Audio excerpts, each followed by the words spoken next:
Hey everybody, welcome to Bubble Man's World. Welcome to episode 161 of Hash Church. We have taken a couple of weeks off. Many of you may have noticed my wake and bakes have ceased to exist and the Hash Churches have dried up a little bit, and that's not because I didn't want to do it. That's because I've been in excruciating pain for the last couple of weeks, 3 weeks now. Hurt myself on my dirt bike. To make a long story short, I didn't really fall and hurt myself as much as just rode it too long and too hard, and therefore I damaged my hip flexor. I'm actually standing right now, which I'll probably be doing for the rest of this episode. I'm going to try and get through as many hours as possible, but it looks like maybe a 1 to 2 hour church might be a maximum for me today. We'll see how well the conversation goes.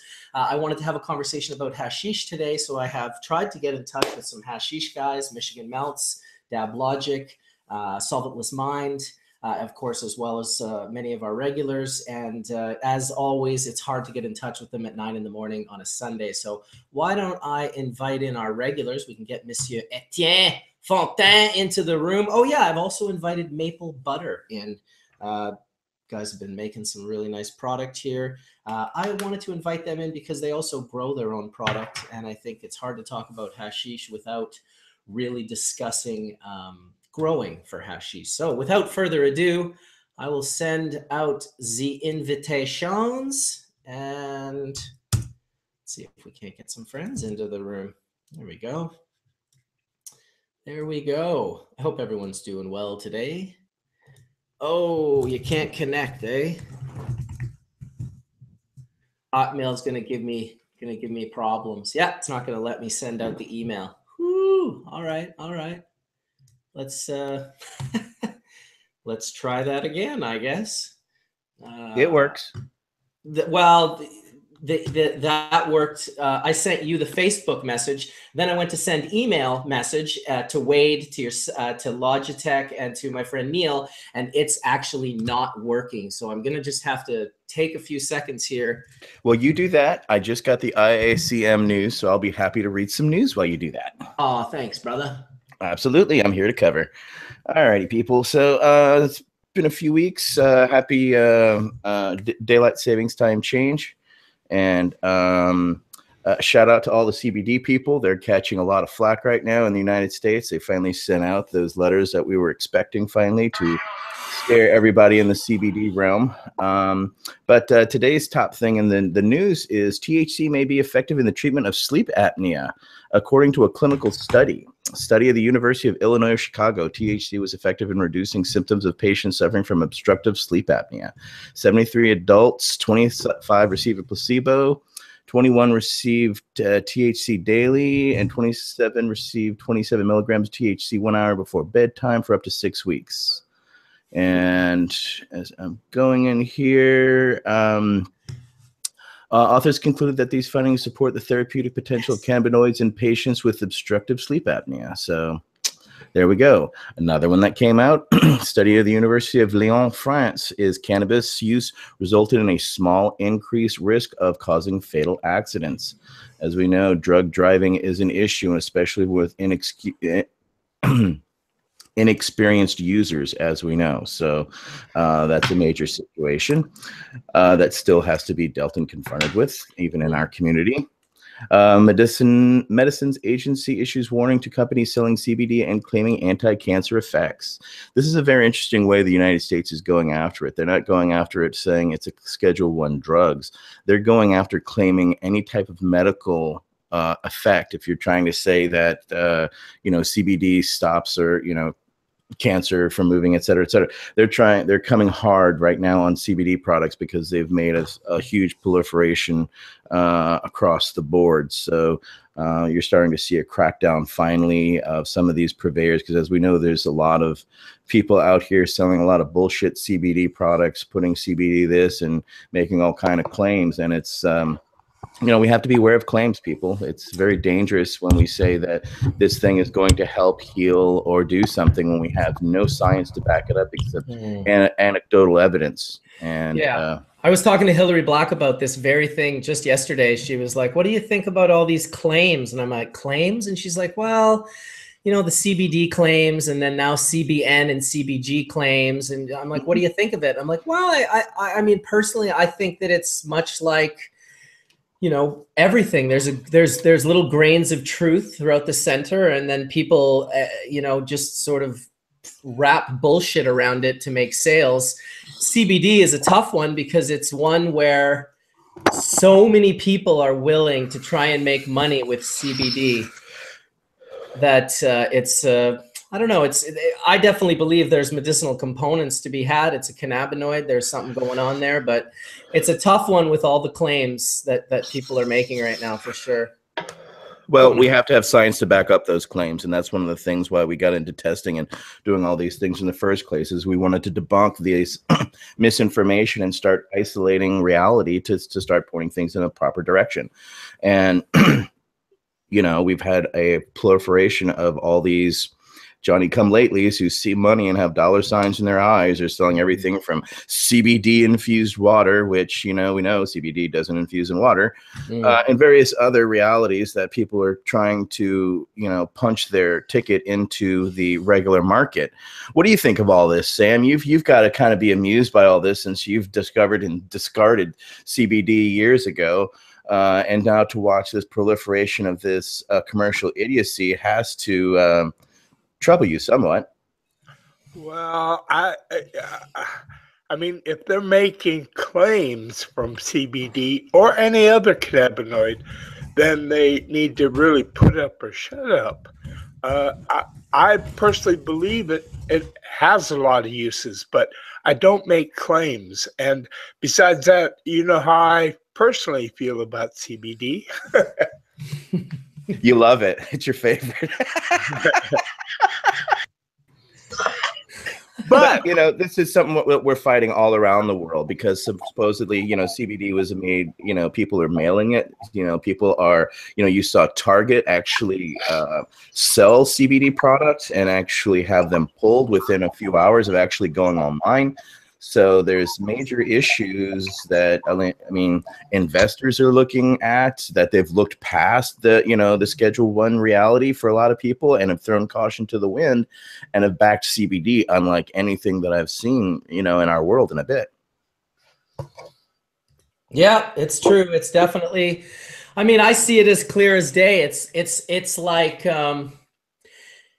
it's what most people are willing to do before the laws open up and allow for actual, you know, for this plant to actually be studied and you know, created into different products without all these absolute ridiculous restrictions and limitations. It's pretty incredible. Oh, I wanted to welcome John and Neil into the room. These guys are from Maple Butter, and they're good fucking dudes.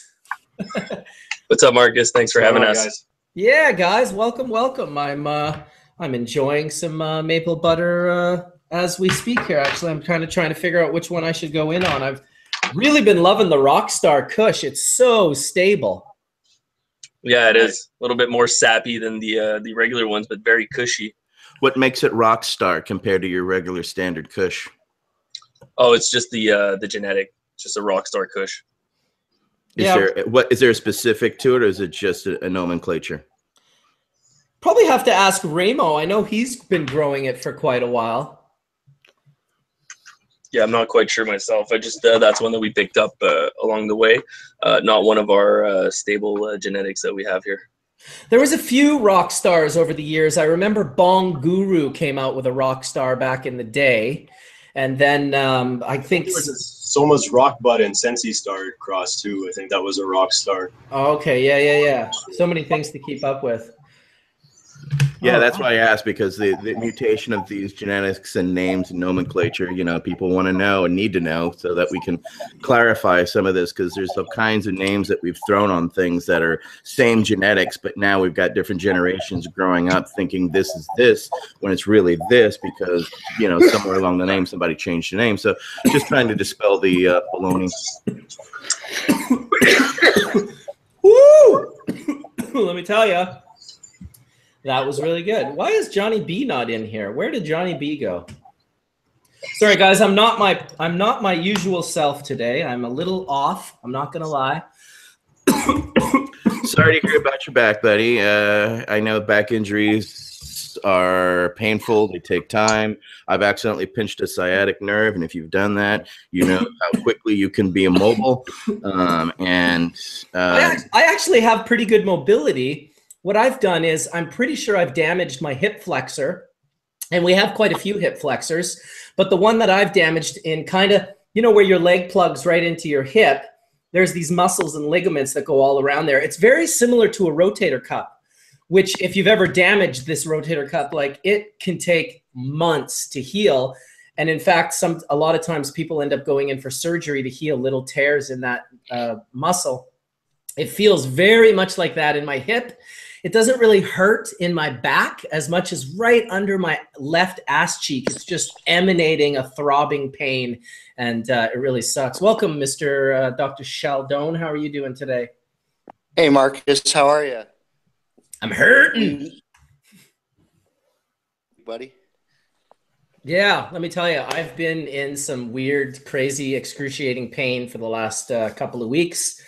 Been trying to deal with it the best that I can, but I'll tell you, I did 300 milligrams one day just to relax the body, and it didn't even really.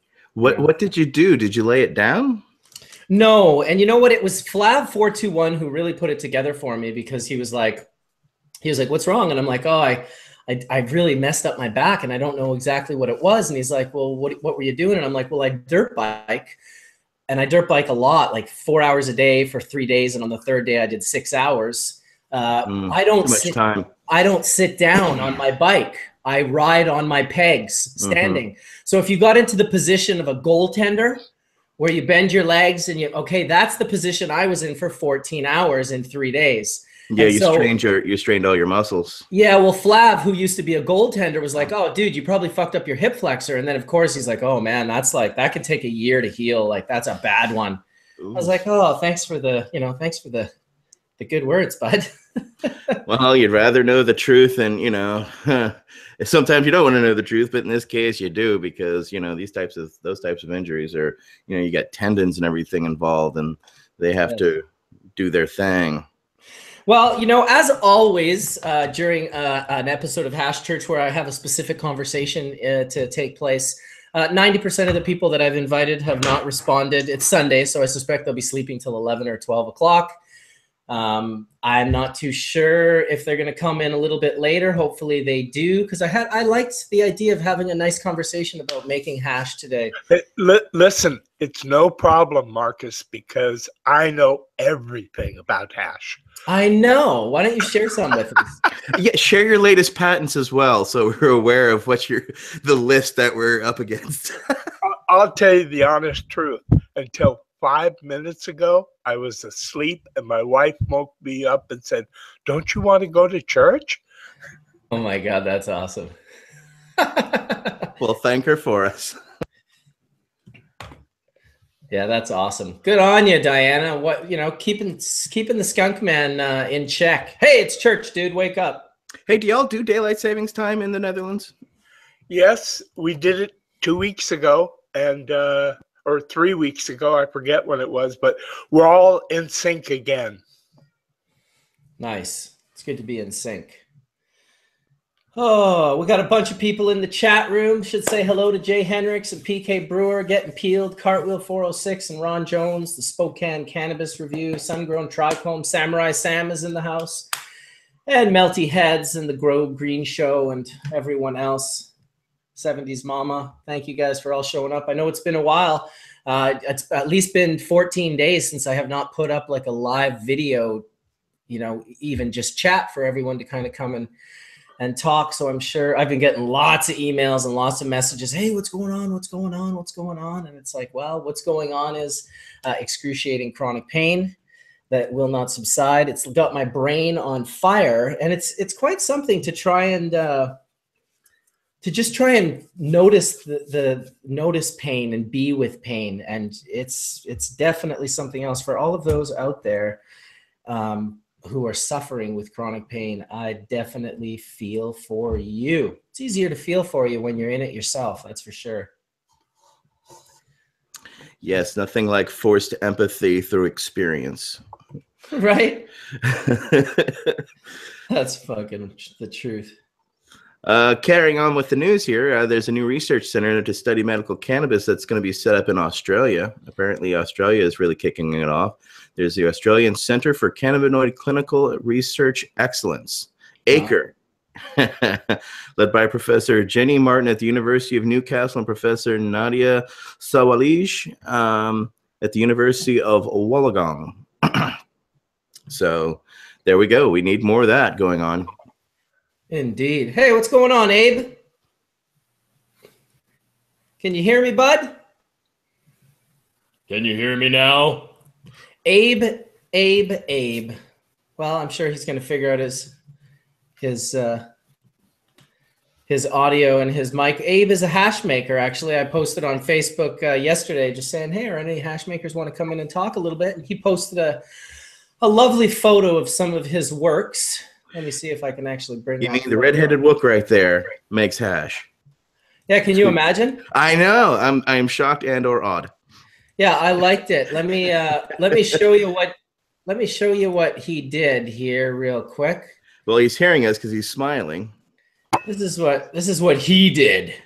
So I like the presentation, I like the photo, and I like the fact that it actually looks like good quality. That's kind of important to me. But not only good quality, you've got a good composition there. That's what I'm saying. It's nice composition. I just like the way it's all been laid out. I love seeing collections over the years. I've gone to some different hash makers places around the globe and stuff. What really amazed me about that work, Marcus, was that's what he made for one day's smoke. Yeah, that's just his daily puffing. Abe's hardcore. Can you hear us, Abe? Hoffman? Is that what I can hear you. Oh, you can hear me. Well, welcome, dude. Kind of breaking up a little bit though. Oh shit. Well, maybe your internet isn't too good, or maybe my internet's not too good. Who's to know? Or you can try reducing your picture. That sometimes helps. Yeah, that's very true. Sometimes you can go up into the little Wi-Fi even, and you can adjust the quality of your screen. And I guess if you lower it enough, it can speed things up for you a little bit. All right, another hash maker in the room, D420K and Johnny B. What's going on, gentlemen? Well, you know, I'm loving hash this morning. That's what I'm doing. You know who's in the room right now? Who's in the room? Maple Butter. I know. What's up, guys? You know what? We're just talking about where's my bike and how amazing that was, and oh, I had such a great time with you guys in Ottawa. It was fantastic. How'd you name it? I'm gonna go get my cut of where's my bike tomorrow. I'm pretty sure. Ooh. Name your strain or your cultivar. Where's my bike? Where'd you come up with the name? It's Karma Genetics cut.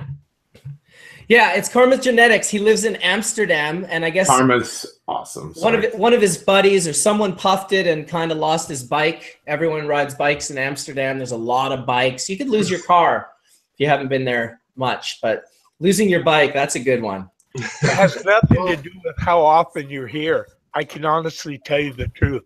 I lost my car. Oh, shit. Yeah, but you're kind of a unique individual. You know, you're like one of those guys that are like, I'll move to Holland. I'll live here for 30 years, and I will not learn the language. Let's do it. Oh. Absolutely true, but You heard the man, bong rip. Bong rip. Oh, shit, we're late. Yeah, Mark Rose was the same way. Lived in Kathmandu for decades. I'm like, why don't you learn, you know, some of the language? He's like, no, I'm not doing that. I'm like, all right, well, that's cool. I support that. I guess I'll hit this bike. The Where's My Bike is a play on its lineage. Yes, it is higher plane. It's the Amnesia Haze crossed with the Biker Kush, which I guess Amnesia Haze is Haze crossed with Skunk number 1, crossed with Haze, crossed with Northern Lights number 5. And then the Biker Kush is the Lucifer OG crossed with Hell's Angels OG. Put them all together, and where's my bike? You can't find your bike. Didn't we? I remember when I went to Amsterdam, it was with you. Then we went and met Carm up at the top of his hotel room there and tried the OG. Had all his genetics that were fantastic. I remember that was his apartment, dude. He was exactly. Yeah, that's what I mean. Went to his apartment, and that was when I really. And Karma's just such an awesome dude. He's one of those guys that just.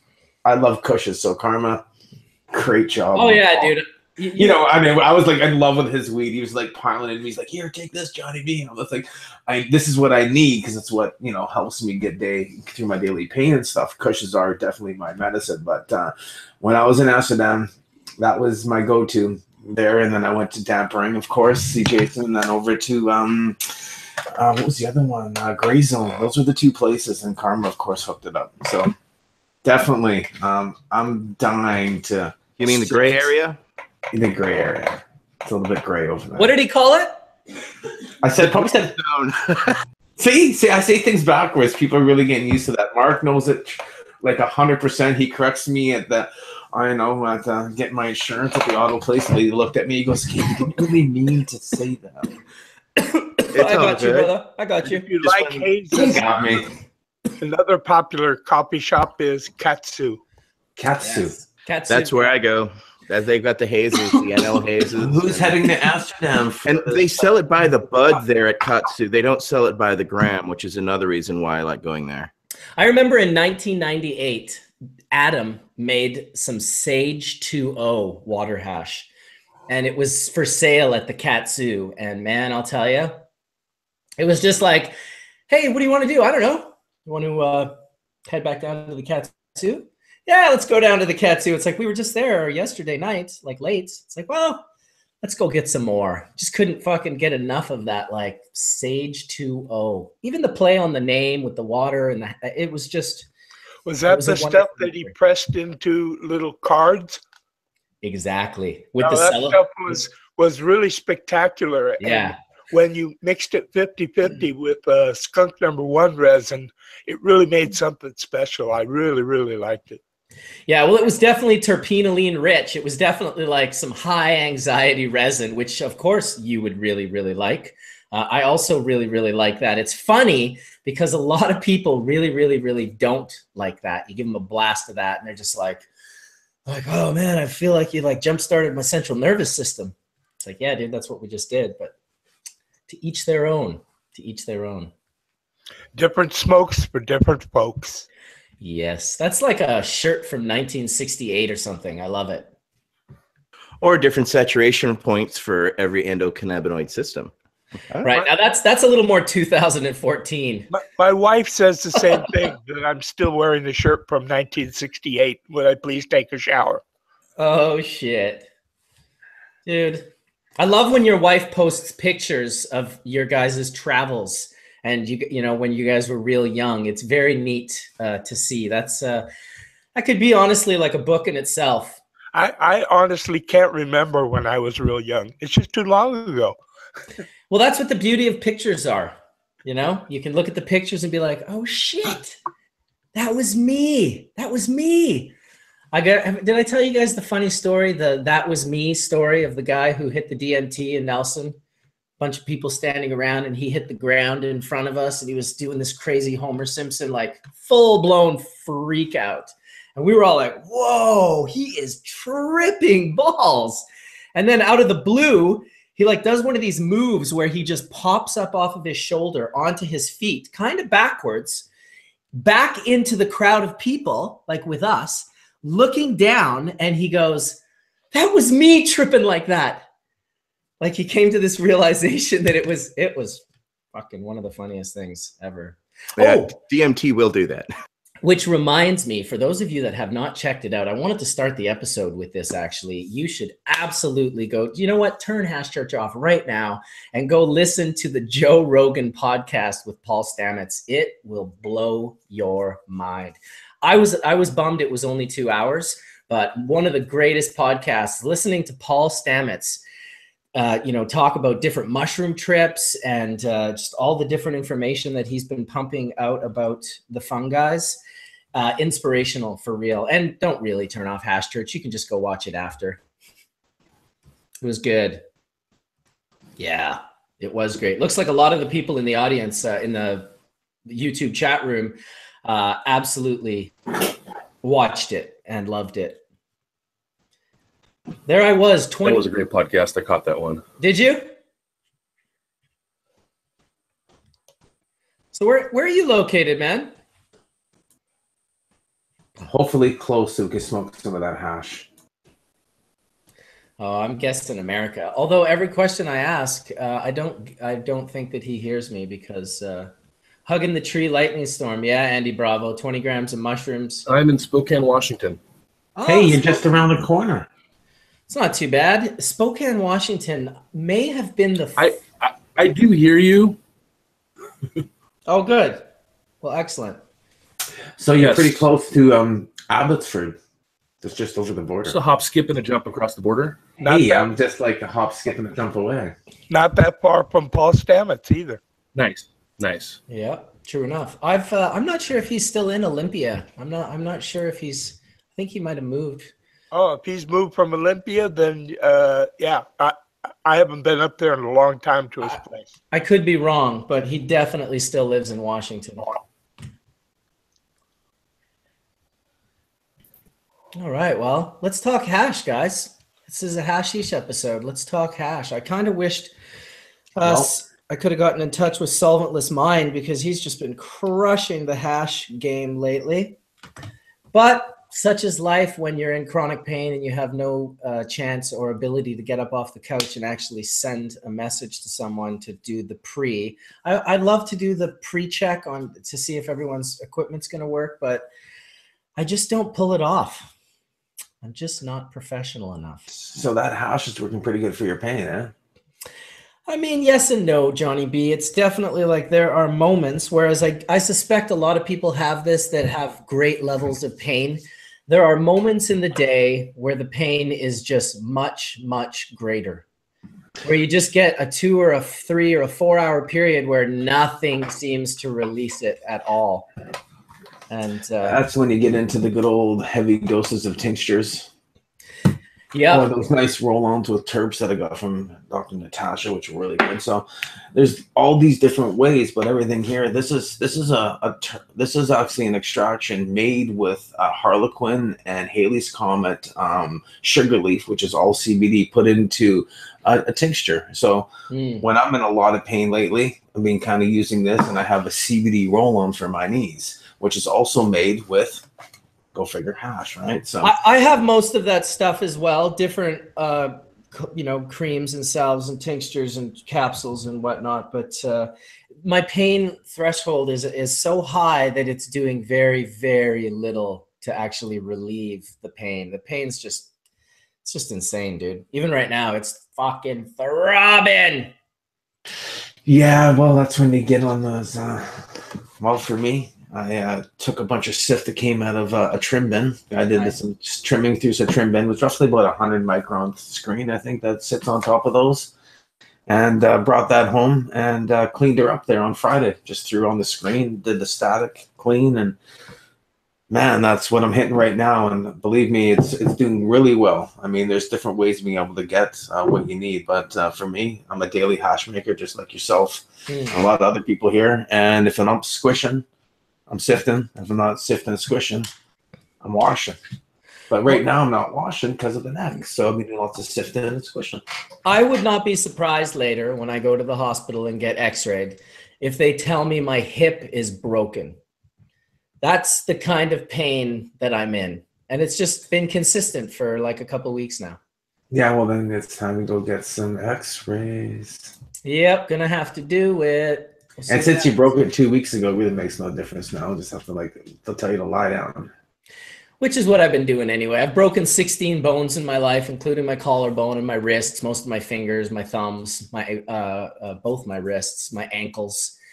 You're just evening out the per capita average, because I haven't broken anything. Well, I'm a bit of an extreme person in the sense that I've always pushed my body a little further than it could really go. I'm going to say Sam's broken a lot of heads off of stocks. He's broken a lot of things for Sam. Oh shit, Schneer here. What's going on? What's going on, Zach? Good to see you, dude. Jeez, you got Zach in the house. Dude, the last time I made Of course, he's picking up Where's My Bike right now. Last time you made He is.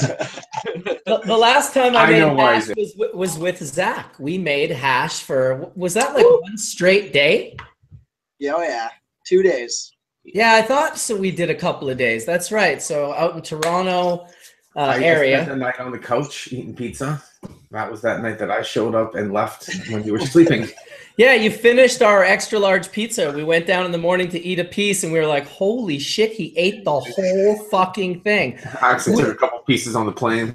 I was gonna say that's such a Johnny B maneuver. Like we eat two pieces each. There's like 6 pieces or 5 pieces, 4 pieces left of this pizza. Half a pizza. John's like, alrighty then. There was 4, you know. It's like I ate 2, took 2 with me. It's a long flight home. Ah, well. Welcome, solventless minded.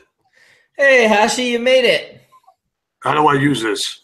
You just like that. You just talk, and it's now you're doing it. Although there will be a point where someone might unmute their mic that might create a feedback. And in that sense, if you click your mouse on the screen somewhere and look for the little icon that's a microphone, you can click on that and it will mute you and unmute you when you want to talk. It's definitely the best if you can figure that part out, but otherwise you sound good. Took me about 160 hash.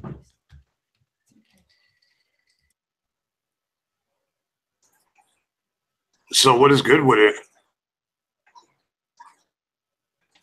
You're killing the fucking hash game, buddy. It looks good. I was watching your sifting that microplaning. Wow.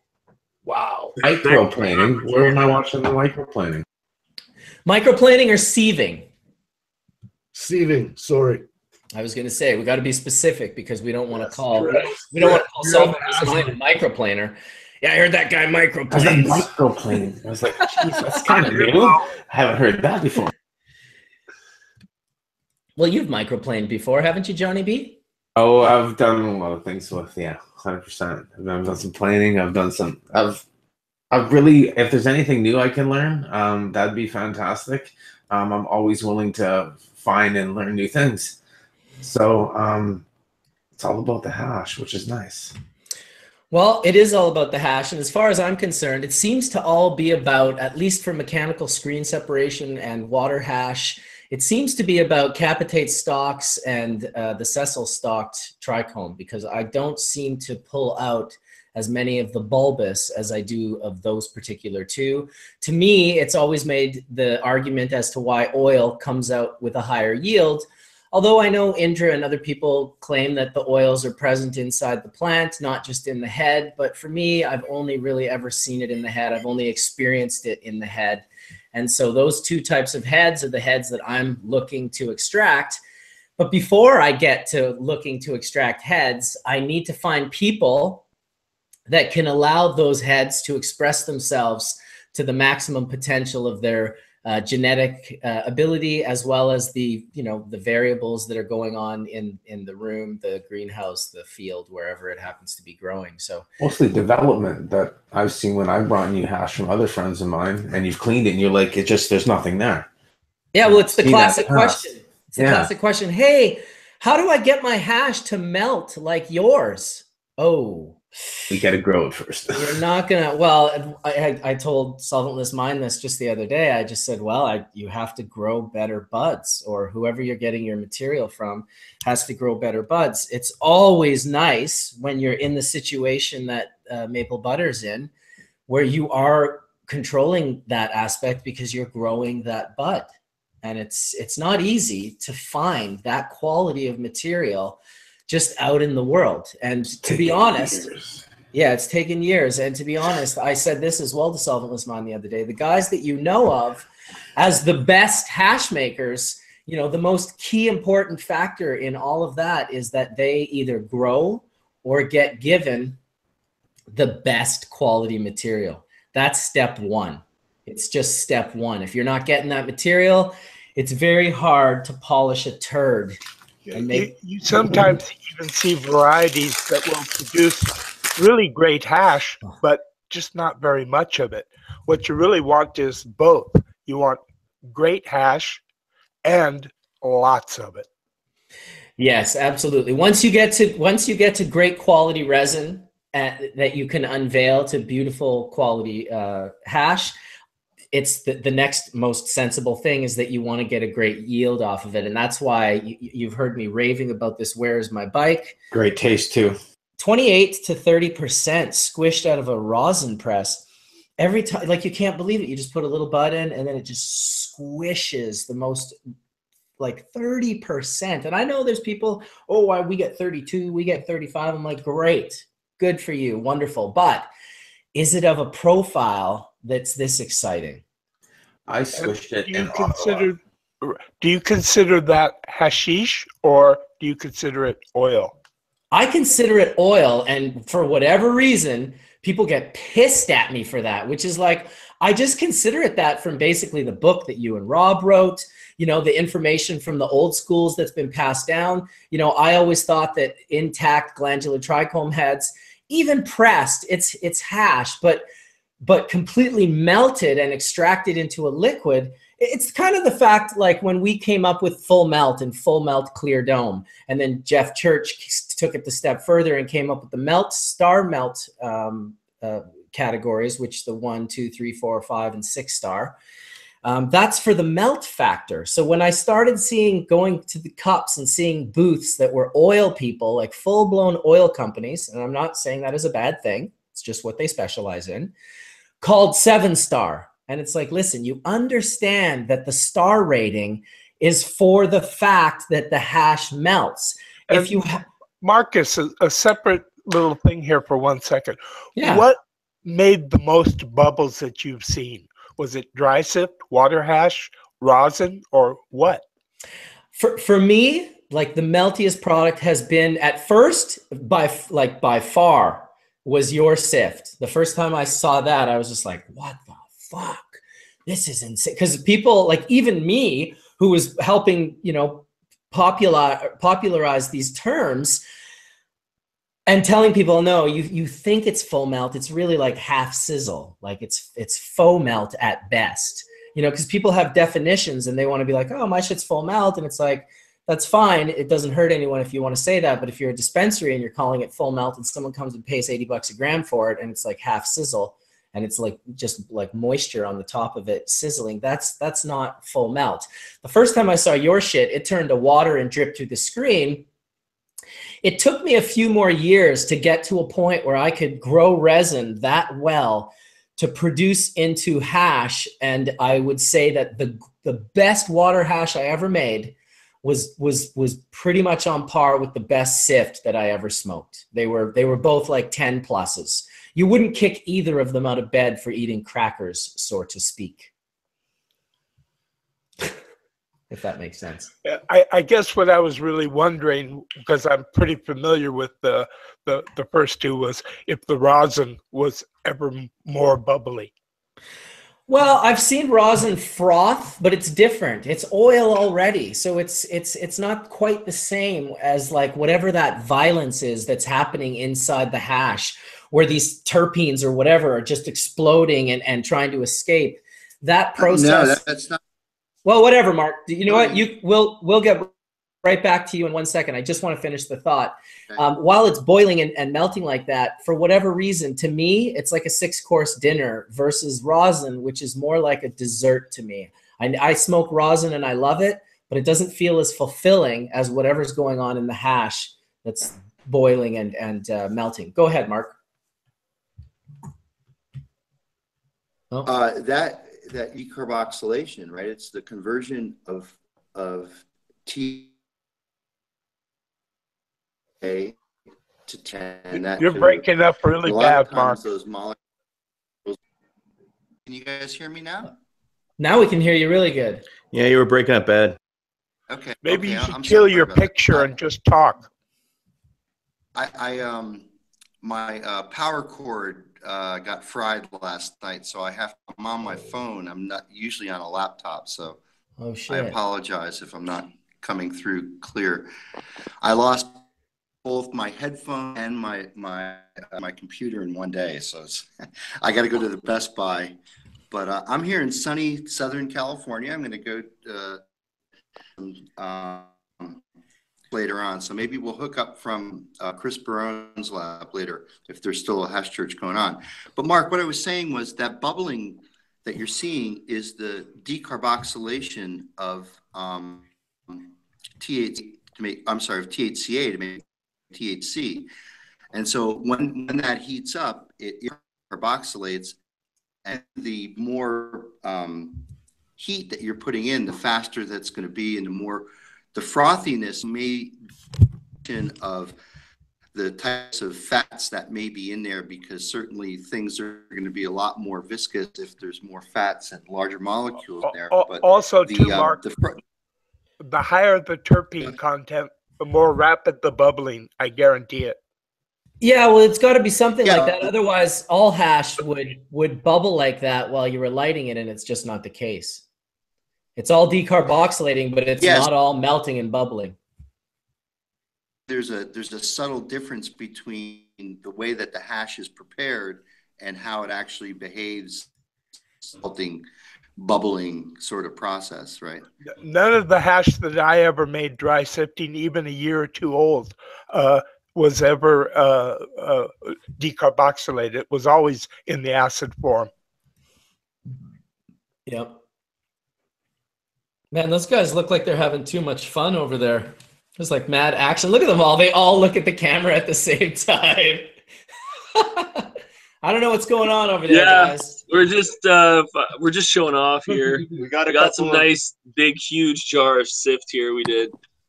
Oh, beautiful. Yeah.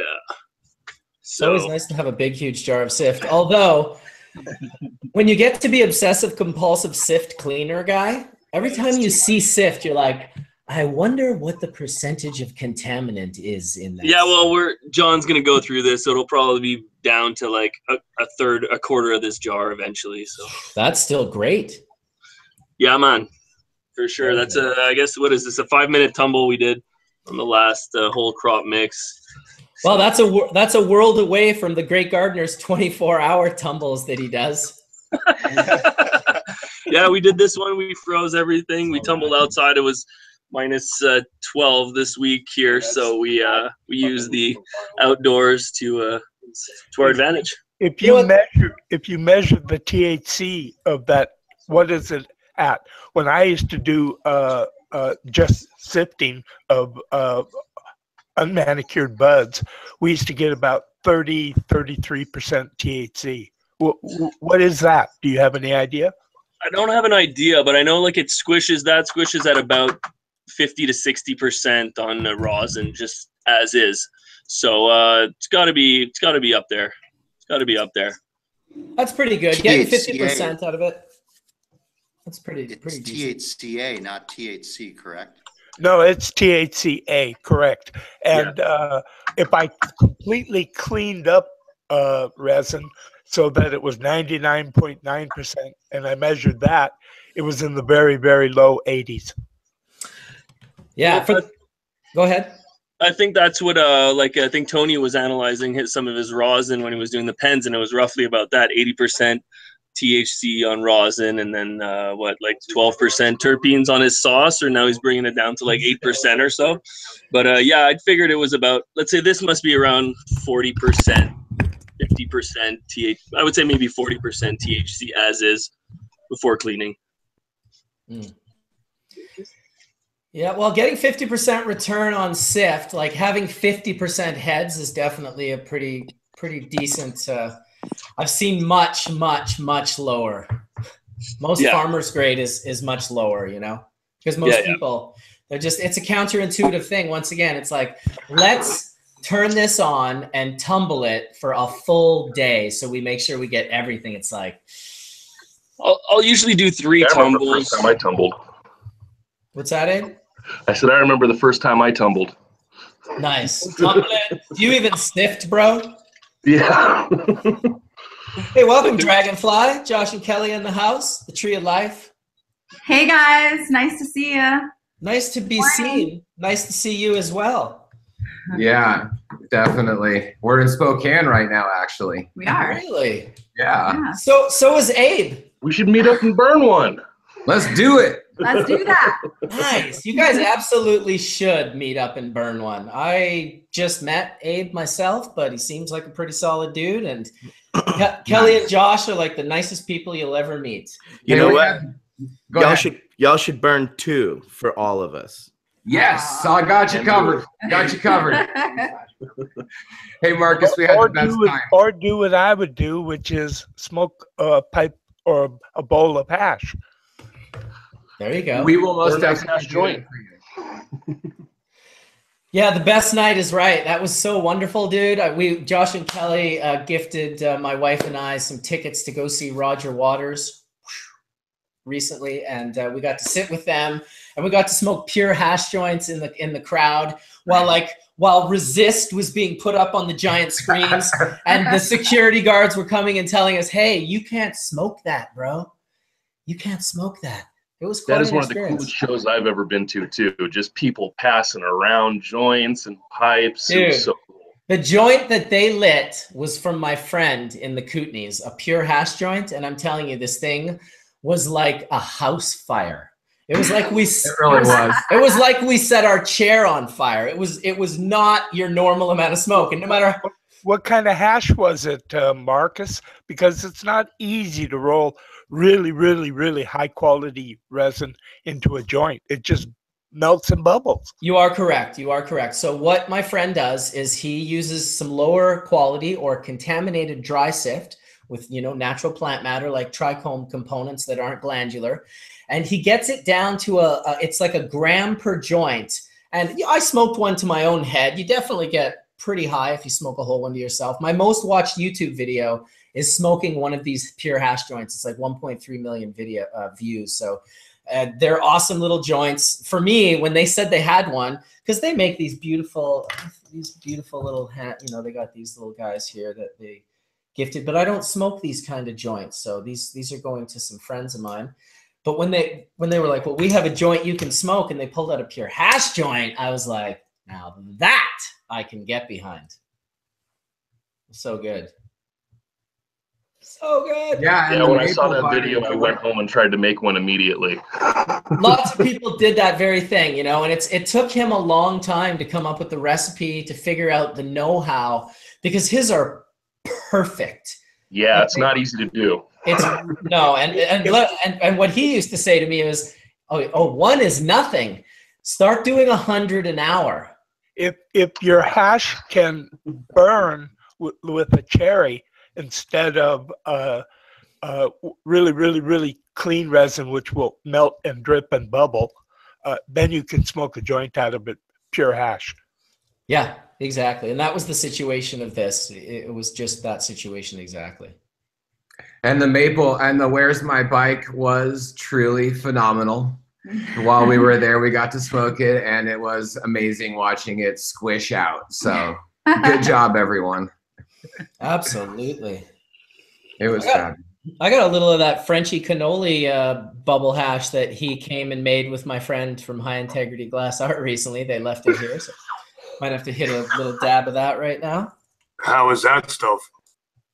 It's nice. I mean, it's melt, it's, from my perspective, all the different methodologies of how you get it off and how cold you make it and how you mix. I mean, it's really a simple process that if you break it down, it's like it can get most of what's there of those two types of gland heads. It can do it fairly efficiently, depending on if you don't overstuff it, if you get it cold enough, if you don't overmix. All of these little variables that people like yourself seem to figure out pretty quickly. I mean, the information's out there, and nothing teaches you better than just, making your own mistakes, which is why when I actually went to make bubble hash with Zach, I allowed us to make a few mistakes to show him like, oh yeah, like, did you notice the difference? Like to experience a little mistake is sometimes better and more valuable in your hash making skills than to try and avoid all of them and just ask everyone a million questions. It's like, man, the reason that guy knows all that shit is because he went out and made his own mistakes. You can do the same thing and leave him the fuck alone. It's absolutely true. Because, I mean, if you think of children, how do they learn what is hot and what is not hot? It's really simple. They touch it, and then they don't do it again. The master has failed more than the student has tried. Oh, I know, dude. That's the people are like, how do you take 100%. such great pictures? I took 25,000 bad ones. That's how you do it. Maybe more. So my next question is that what micron is that Frenchy cannoli that you're dabbing on right now? If I were to put my money on it, because my friend brought it to me and had it in his pocket, I would say it's 90 micron, but I'd have to ask him. It definitely is between 73 and 120. Seems like a 90, but Special K, I haven't hit this cultivar in a long time. Yeah, I just figured that if Frenchy cannoli was making it, he was going to pull full spec or something of that nature. Well, but my buddy's all about his bags as well, so. Special K, isn't that a good variety for breakfast? Are you talking about homie that just scooped a machine from him and high integrity glass art? I think I just chatted with him not that long ago, and he was telling me that Frenchie was going to bring a machine up to him, one of them stainless ones. He did absolutely got one. He told me he was talking to you too. I was like, dude, right on. He's like, yeah, I'm going to try and get him up here. I'm like, dude, if you ever need help making bubble, I know a few things about it myself. I live right across the water, but by all means, fly people up from other parts of the country. I get where you're coming from. That's funny as fuck. Oh yeah. I guess I am busy though. I got some amazing rosin from called Gas Leak from South Fork Seeds. Amazing. What's the flavor profile on that?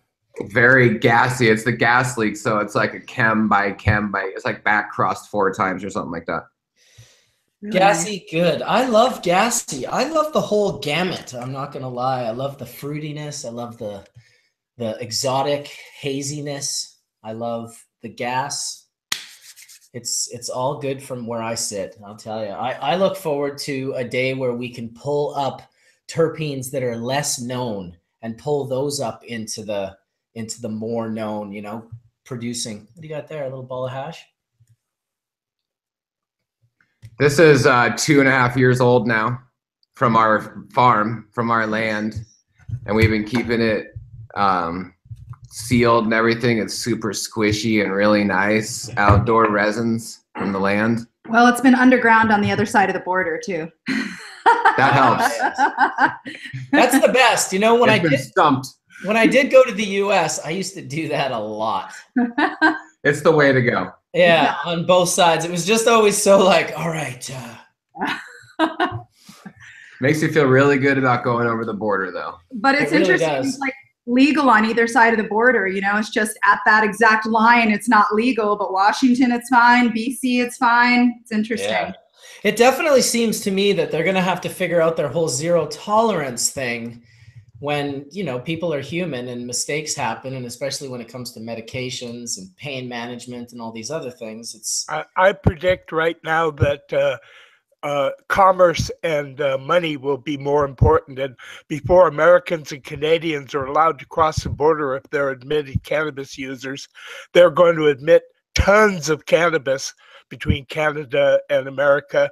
And legal will be legal, recreational, but if you're a smoker, you still won't be able to go between the damn two countries.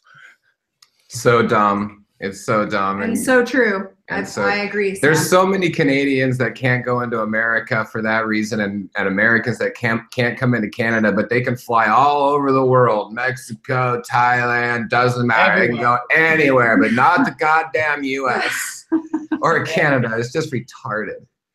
Well, Canada's the only country that America shares its criminal database with. So they know everything about every American when they look. Bastages.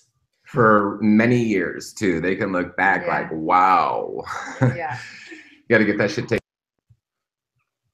Yeah, it'll be a nice day when we won't have to worry about it anymore.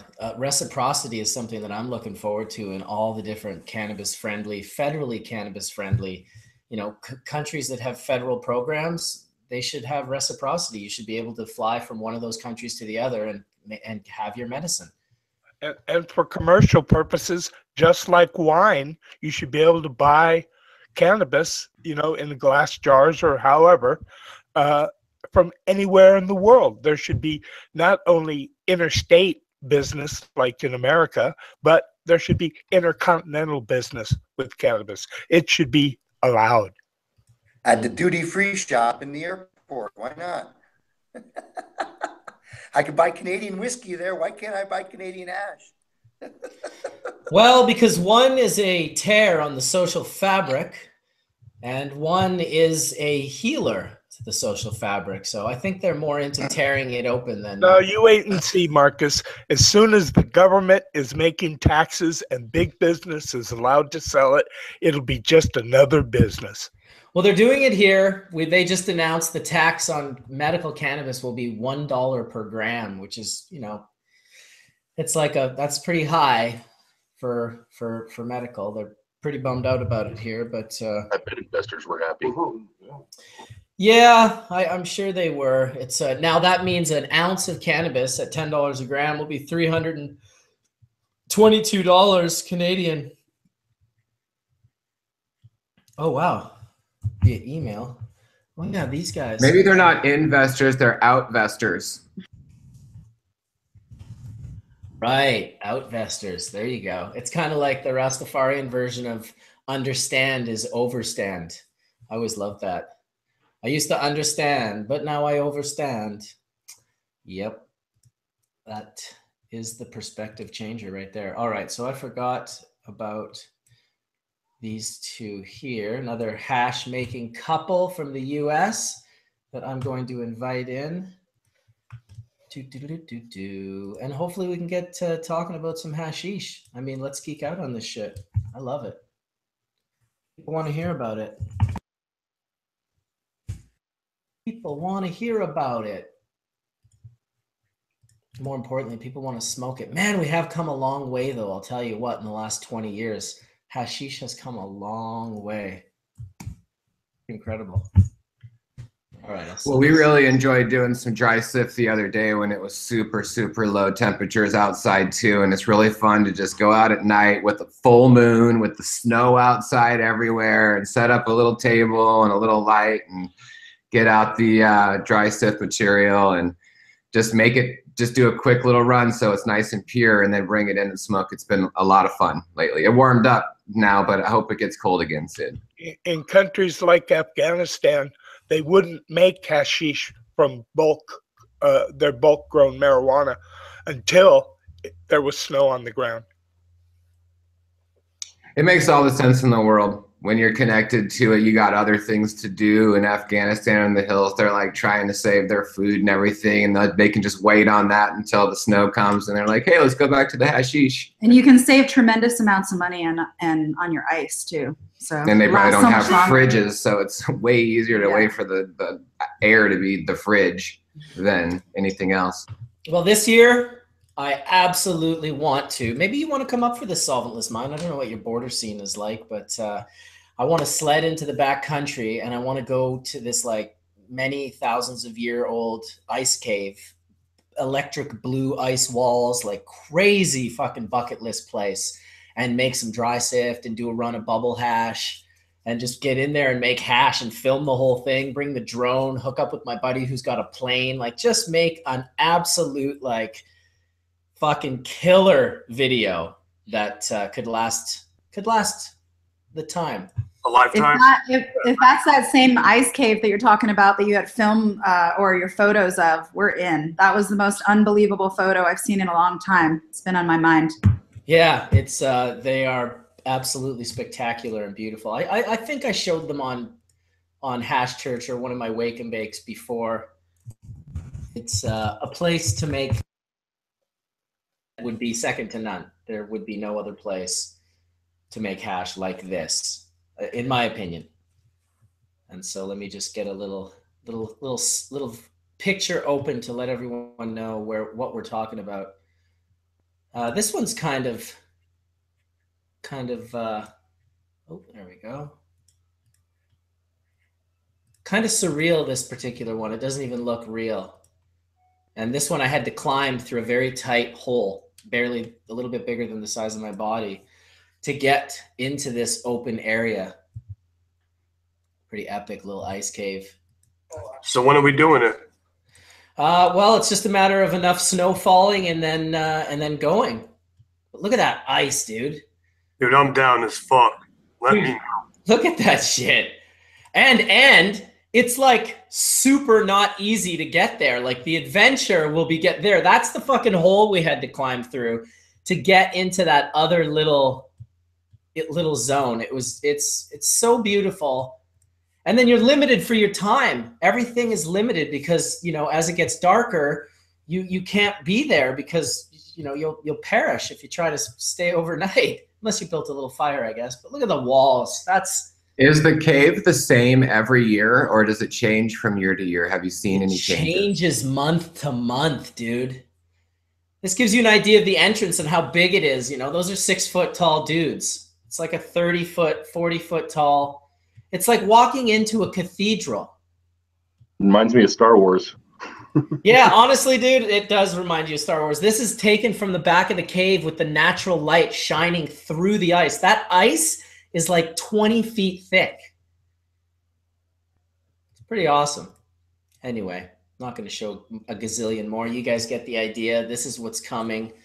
I've been talking about it for quite a few years, so I really have to make it happen this year. And whoever wants to come, well, you're going to have to get a sled. But if you're going to use thousands of year old ice, don't you need to use thousands of year old resin? Well, I was hoping, Sam, that you could send me like a couple of kilos of like mummified like cannabis that was found in a grave somewhere and like. Well, I do have some Egyptian stuff that I found in a pyramid. I believe you do. Sam put the oldest seeds I've ever held in my life, like cannabis seeds that were like 2,700 years? Yes, correct. 2,700 years. Khazaric tombs found by the Scythian graves where they seeds were found in a little leather pouch inside the grave. Just walks up to me and he's like, "Here, check this out." I'm like, what is that? What are they? Are those so seeds? No one has ever grown those out, have they, or have they? Oh no, Like, I've got them. I grow them every year. No, don't be silly. They're 2,700 years old. I know, but my God, one. I mean, geez. Maybe at 2,500 years you could have got it to pop, but come on, 2,700 years. I was impressed when my 20-year-old seed from Jamaica popped. I was doing backflips. 2,700 years old. That's like, there's got to be some machines that can extract DNA and even see if it's. Maybe if it was frozen that entire time, right? Maybe it might be good, but I wouldn't count on it. But that must be out there somewhere in the world. There must be some like 1,000-year-old cannabis seeds that are frozen in ice somewhere. Yeah, but for several thousand years to have never thawed out, that's a bit tougher. But yeah, maybe if it's down in the permafrost, yeah, it could be. They're probably going to find a dude on a mammoth up in the Arctic who like has a bag of weed seeds on him fully preserved. And they're going to be like, whoa, this is the guy who is like trying to save cannabis for all of existence. He was trying to save cannabis and he was what, killing off the mammoths? No, he's riding the mammoths, using those suckers. He was like one with the mammoths. At one with the mammoth. Dude, I'd imagine those things were pretty fucking wild.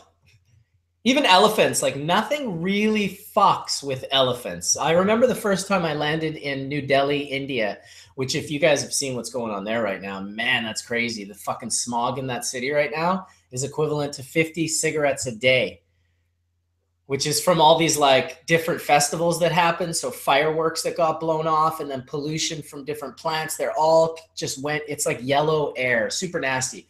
But the first time I ever landed there, I got out of the airport and flew into Calcutta, then flew to Delhi, got out of the airport in Delhi, jumped in a cab and didn't even get out of the airport.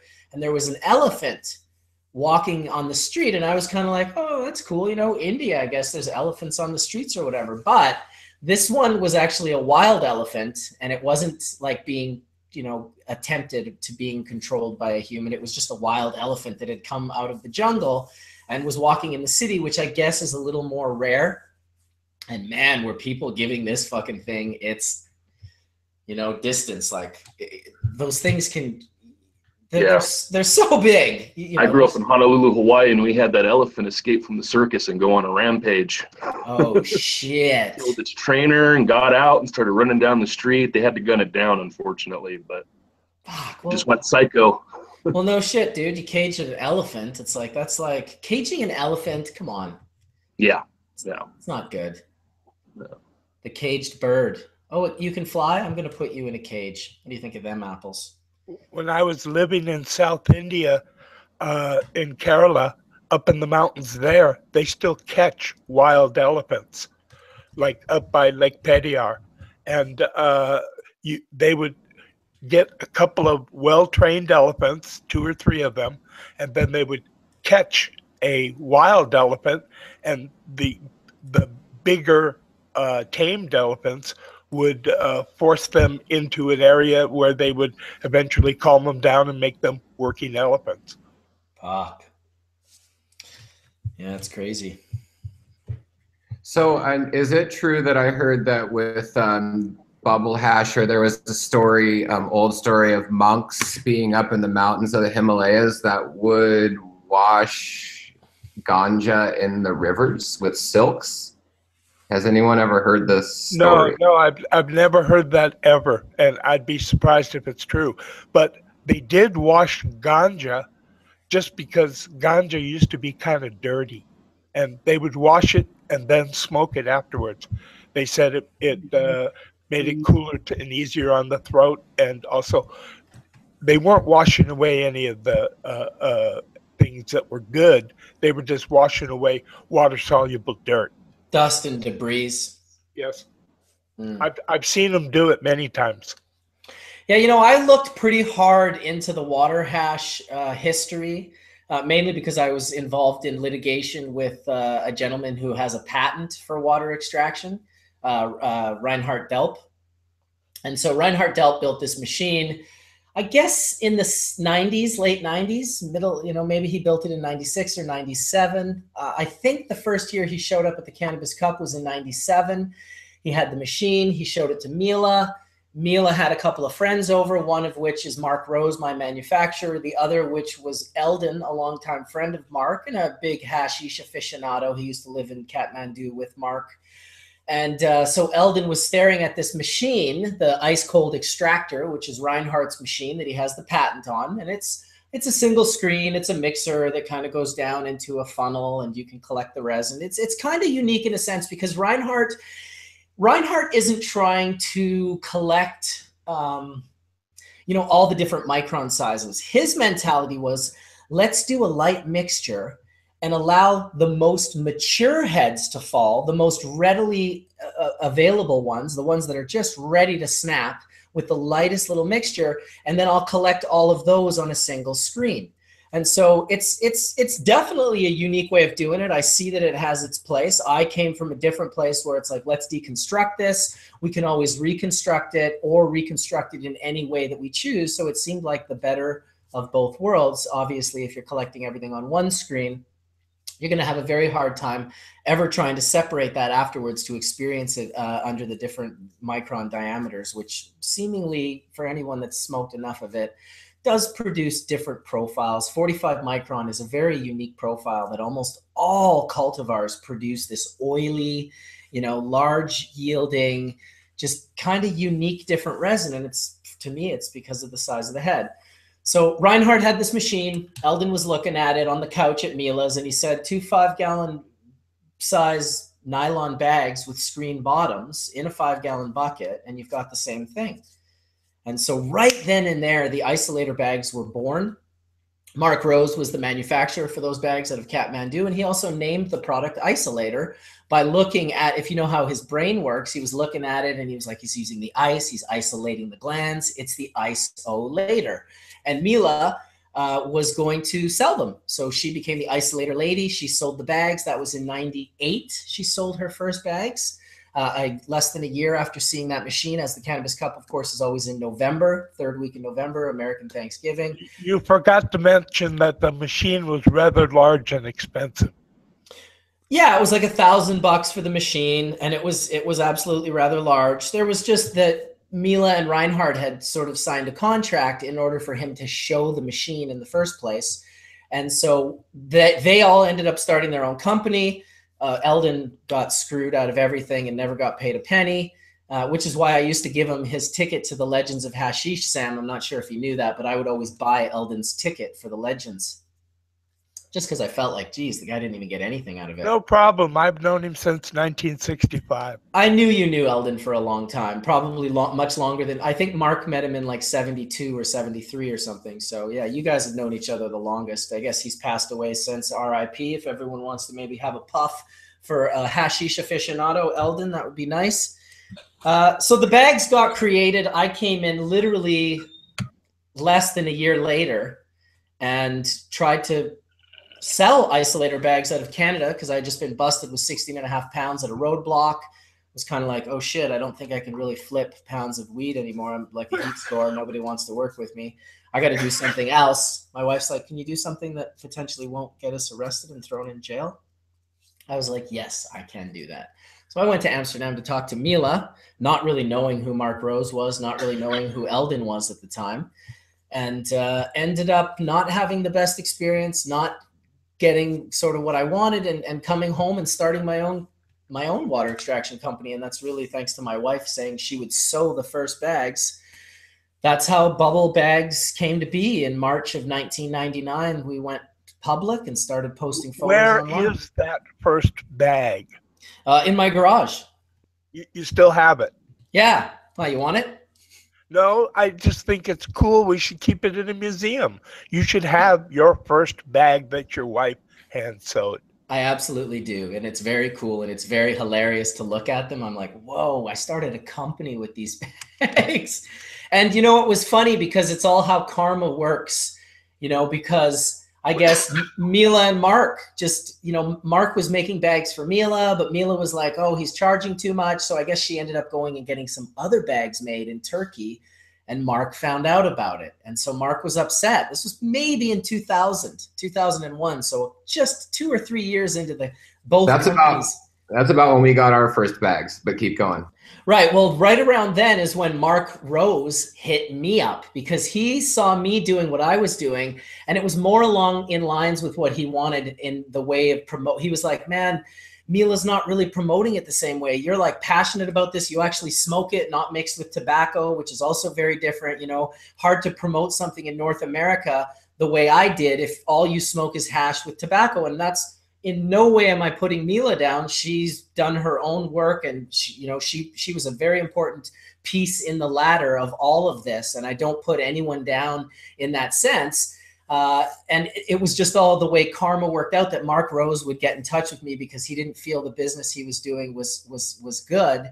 And we've been in business together for 15 years. Like, he's been the manufacturer of bubble bags for 15 years. And then I never called him Mark. I always called him Nettle Mark. Yeah, of course, because he is Nettle Mark. He makes all his own clothes out of stinging nettle. They're all handmade clothes, and the clothes are like, you know, you got to hike into the jungle for 3 days to find this shit, and then you got to like cut it down, pound it on a big smooth stone in front of a river, get it onto an 8-foot backstrap loom, fiberize it. Like, these motherfuckers were doing this shit. Metal fabrics were made in Asia and many other places. Yeah. Flax, nettle, and hemp are three textiles that are really, really similar to each other when they're woven. And cedar bark. What I was going to say about nettle is that there's no plowing, there's no planting, there's no irrigation. It's jungle. It grows live. It's in the jungle, and it grows big. There's also no resin, is what I used to give him a hard time about. That's awesome, Sam. Resin. It's awesome because nettle is actually a master plant in a really similar way that cannabis is. We understand. I understand nettle. I've used it for a very, very long time, but it ain't cannabis. No, it feeds cannabis. It grows really nice cannabis. Yes, it does. Fermentations from it help a lot. I would agree with that. Biodynamic users have used nettles for a very long time. Mm. The very first outdoor patches we grew up in BC way long time ago, back in the times that you're talking about, Marcus, were all done in nettle patches with nothing else but nettles, and it was beautiful. Oh, yeah. You know, oftentimes 9 days to try to find our nettle patches. It wasn't like we were looking. The southwest facing nettle slide avalanche chute with gravity fed water. That was our big. Because the nettles always had the good soil. Mm. Nettles make good soil. You find nettles, there's good soil underneath there. Yep. So. Mm. Well, imagine like 20-foot tall ones. We've only, I think the longest one I found was 11 feet at Oregon Country Fair, which is pretty good. Oh yeah, absolutely. Kathmandu though, you know. Hey, give it up for Mandu. And it's quite of a different species too, because when we were up in yeah, the Himalayan India, nettles are different. Yeah, they're a little bit different, a little bit more fibrous and they have really more gorgeous. Spikes, and they way don't spikier. And they don't hurt as much. The stinging nettle isn't as quick to sting you, is what we noticed. I used to sell Mark Rose's stinging nettle clothes at my gallery at the Melting Point. They were the wildest fucking clothes, like handmade stinging nettle pants. And the only person to ever buy the pants, because the pants were like the thickest, craziest, like they were just like, I was like, who is going to buy these pants? We'd always be like, who's it going to be? Who's going to buy these pants? It's going to be a real kind of out there crazy individual. And it was fucking Woody Harrelson bought those pants. He was like, dude, I need these pants. All eating the raw food at the cafe, wearing his stinging nettle pants. He's like, I love this place. Like, he was unfolding at that moment in time. Yeah, it really was. That was like 2004. Oh, yeah. All right, Jay Henrik says if he ever gets out of here, he's going to Kathmandu. Just don't Catman don't. Don't Catman don't. So what, you want to walk us through a run with Solventless Mind? You want to give us a little like walkthrough on when you like to make your hash? Little pre, you know, you must get your shit all ready. Like you're not just, there is organization to this. Are you asking me what I do to like prep? Yeah. Well, I mean, after I take it out of the freeze dryer, I'm left with this fucking powder that's like uncontrollable. It's like anthrax. It wants to fly in the air, even if it's greasy. So what I do is I use my t-shirt press. I set it at like 120 degrees, and I put a piece of parchment on it that I fold like hot dog style in half. And then what I'll do is I'll take the stuff out of the jar and I'll pour it on that piece of paper. And then I'll fold the piece of paper over and I'll press it all down. So everything gets crushed down, and then it becomes this big Frenchy cannoli. You know, it becomes Frenchy cannoli hash. Big fucking, it looks full spec and flattened out without using a bottle and turkey bags or whatever. Yep. But it's the same concept. So I flatten it out like that, and then I'm able to take it with my gloves and just rip it into 30 gram or 1 ounce, you know, pieces. And then we just pretty much make it the size for the bag, and we put it into the bags. It works really easy that way. I mean, you can pour powder, but like I said, it's going to fucking be everywhere. So we decided to stop pouring powder. And is that a lower star rating that you're pressing it? Like, do you obviously make hash that's like 6-star that you just don't press? Oh, you're muted again. Okay, there we go. So this right here is the quality that's in the bags right now. So this is the 159 to 73. Mm-hmm. So I mean, it's not like 6-star, but I would say it's close to like 4.5, almost 5-star. Like it's up there because I mean the grower crushed it. Like all the washes came out fucking retarded melty, just unbelievable. Nice. So you don't press it all into rosin then? Oh, absolutely not. All the melts are still melts. I kind of want to tell the younger generation that's up and coming that these guys are pressing some hash right now. That rosin is amazing, but I don't know if it's the reason you would grow. I think you want to grow for the best resin that you can get, whether you're sifting it or whatever you're doing with it. You just want it to be the best quality resin that you can get. And I see a lot of clear, what he was showing, is that dry sift or is that water sift material that's been made into rosin? Water. That's water. It's not rosin though. This is literally just, I pressed this out to dab it. You know what I mean? Just kind of see where it laid on my nail. You know, did it leave a lot of char? Did it melt away nice? You know, like I judge everything based off the char it leaves behind. but it doesn't necessarily mean it's the best hash just because it doesn't leave any char behind. I've hit stuff that leaves nothing on my nail but barely gets me high. So I don't know what I would consider the best hash. Right. What you like the best after you've smoked it. Yeah. You know what? That's why I came up with a method for the legends, and I unfortunately wasn't really able to be there to kind of overlook it, but I want to do this if we throw Legends of Hash in Barcelona this year or next year, Sam, which is what Mark Rose used to tell me about that they would do in Kathmandu during Shivaratri, that all these Babas, Sadhus would walk from all over India and Kathmandu, and they'd all link up and meet in this little spot. And they'd all put like their hash that they had out on little plates. And they weren't like putting their names on it or anything. Their egos aren't trapped in all of that sort of attachment. But, you know, the best hash was just the one that got smoked first. It was like obviously the best because it's the one everyone smoked. It's like it's the simplest. You know, if you want to make a little bit of a kind of contest out of it, which I don't necessarily want to, but if people want to, that to me is really a pretty legitimate, you know, People's Choice Award where it's like, look, it was the one that got smoked the first, the one that everyone's eye got attracted to, the one that the nose and everything was on point. I'm sure that at a Legends, though, it might get a little bit harder. In the last couple of years, some really nice things started showing up for Legends. Really nice things. So I wanted to ask you, what do you think of when Frenchy Cannoli says fresh, never frozen? Like he's saying not to freeze any of your material, that you should be running it fresh in the field or fresh from the garden and not freezing it at all.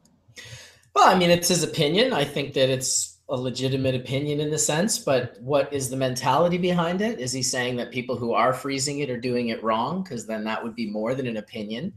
You know, because to me, I've run fresh frozen. I really respect Frenchie. That said, he's also of the opinion that pressed resin is better than unpressed resin. And I have never seen that. I've seen it change it so that you might like those changes for taste and other characteristics better, but does it scientifically make it superior or better? I've never seen that. Yeah, that's kind of one of the main things that I've been in disagreements with, just from what I've seen myself. I've never really noticed resin becoming. He's obviously a serious and knowledgeable lover of resin. Yeah, hash aficionado for certain. He's on side. He's on the team. I was just wondering because I seen a post that he made, and I kind of got into a conversation with him because I've tried the whole fresh, not frozen, and it was a mess. It was sticky shit everywhere. I don't know. I just like the heads weren't even heads. They were literally just like grease.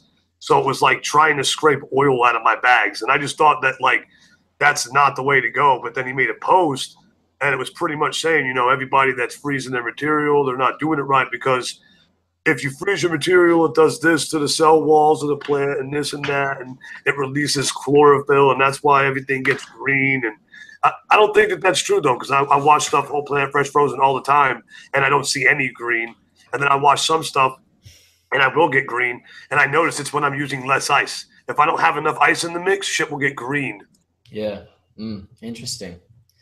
Yeah, I've never really thought that it's better to do one or the other. It's for me, as I get older, it's all about a quiver. You know, it's all about having more options than less, and it's definitely not all about telling people that you're all doing it wrong and I'm doing it right. Because that's just a sort of a dangerous position to get into. It's good to believe in your methods and it's good to have that confidence, but I think it's also good to have that humility and that humbleness that says, well, you know what, like, this is what I like. This is attached to my opinion, not like I'm not a scientific expert that has irrefutable proof. It's just my opinion. And so sometimes our opinions get the best of us. And I know when I first came out, I was a lot more strong-minded and more along the lines of telling people that very same thing. Whereas now it's like, oh, you know what? Make your own mistakes. Maybe you'll discover something new. I definitely don't know everything, and I'm learning every day as well. And when we separate the people on the same team, then we're just not as powerful as a community. And right now we really need to come together as a community and like pure medicine, and that we see this as something that can heal the world. And that's one of our biggest missions in life, is how to grow the best resin. I mean, we should definitely be talking all there is about, you know, extracting it, but without being able to grow the right resin and exactly how to do that, you know, it's the most important part of the puzzle, really. Oh yeah. I myself personally, I love older, more mature plant resin. In other words, a little bit past when you might pick it for smells and flavors, because I'm picking it for resin. And so I want it as big and mature as possible. I also like it after it's resin. In other words, a little bit. Wow, that was loud. But also a little bit drier than many people. I like it dried for 2 weeks and then cured for a couple months. Then the resin is easily to work with, unless it's super, super, super gooey resin. But I like to work with dry sip that's easy to work with. And I also, when I made resin, I separated it. I did it in a freezer, even after the material had been dried for 2 weeks, and also cured for several months. Yeah, that's why we have a walk-in freezer for the Bubble Man brand. Although Tony was starting to do the washing in the freezer, I told him, dude, that's completely unnecessary. The bags themselves will be cold enough. It's just for working with the resin. The walk-in freezer is a real just joy. It was really primarily to prevent smearing of the resin, to try to keep it as intact as possible. Yeah. Which lasts right up until you put it in your little container. Yeah, I feel like a lot of people these days are pulling their plants early because they can hype the color of their hash or their rosin, but they don't understand that, like, that no high shit. Amen, I hear that. It doesn't matter how pretty it looks. If it doesn't get me high, I really don't give a fuck. Especially at the prices that these motherfuckers charge. I couldn't imagine paying $100 for a gram of something I'm going to get high like 3 times for 15 minutes. Like, I couldn't imagine that. Yeah, no, that's a really important part of the conversation, actually, that you brought up, because we talked about that a little bit the other day, that you see the resin behind me here. You see the colors on the dry sift. You see the color on the water hash. You see the color on the rosin. These were all exceptional smokes. The dry sift is actually Skunkman Sam's, skunk number 1. The water hash is Master Scout, I believe, from West Coast Concentrate. And then the rosin was some rosin that I pressed out using some of the hash. Having that color, to me, like as a photographer, the second everyone started using freeze dryers, I was no longer really interested in taking pictures of the resin. And I don't know why this is, and I'm not sure, you know, exactly what it is that's going on. But for whatever reason, when I photograph resin that's been freeze dried, it's full of capitate stalks, like unbelievable amounts of them. Now, they seem to be almost artifacts of the actual, or shadows of their former self. They seem to be almost like the shape in the lightest, you know, type of cellulose, like just thin. It's like they're not even there. They don't affect the melt. They don't really affect the high, but the photographs, I just stopped photographing freeze-dried resin with my macro lens because I felt that it would just make the people who are making the hash look bad. And it's weird, you know, when you dry hash properly and you cure it and you pull that water out slowly with a desiccant. In church, we always say cleanliness is next to godliness. Yeah, you said that to me like one of the first times I ever met you, dude. And it was, it stuck with me. Like I can hear you saying that one of the first times I ever, you know, met you in a way that I was actually talking to you, not like someone, because I met you a few times prior to that you definitely would. That's assuming you already have the resin that you love. Then what you want to do is make it as clean as possible. Right. Hey, welcome guys. You guys made it in. Dobis family. That's Jessica and keep forgetting your name. I feel terrible. I don't want to mispronounce it. But yeah, I also feel like the freeze dryer just powderizes the hash, whereas like microplaning and shit doesn't really powderize it like that, so it doesn't fly into the air. You know, like you can hear it. Like I was Andrew, go ahead. Like you can hear the resin, like when you dump it off a paper into the jar. Yes. You can hear the resin like granular sugar, you know, rolling down the paper into the jar. When you freeze dry it, you don't even hear that shit. It just sounds like fucking dust just kind of moving down the paper, and you can kind of see it just kind of like going in the air, even if it's the same quality as the stuff that you microplane. So that's another thing that confuses me. Yeah, well, you have cutting the. Go ahead. You want to try to control that static energy that's sending the dust all over the place. I don't know if they still sell these things, but those of us who are old enough to remember turntables and record players, they used to sell this little static gun that you could basically knock out the static electricity on your record play or on your record that you were turning on a turntable, because that would lead sometimes to popping and noise.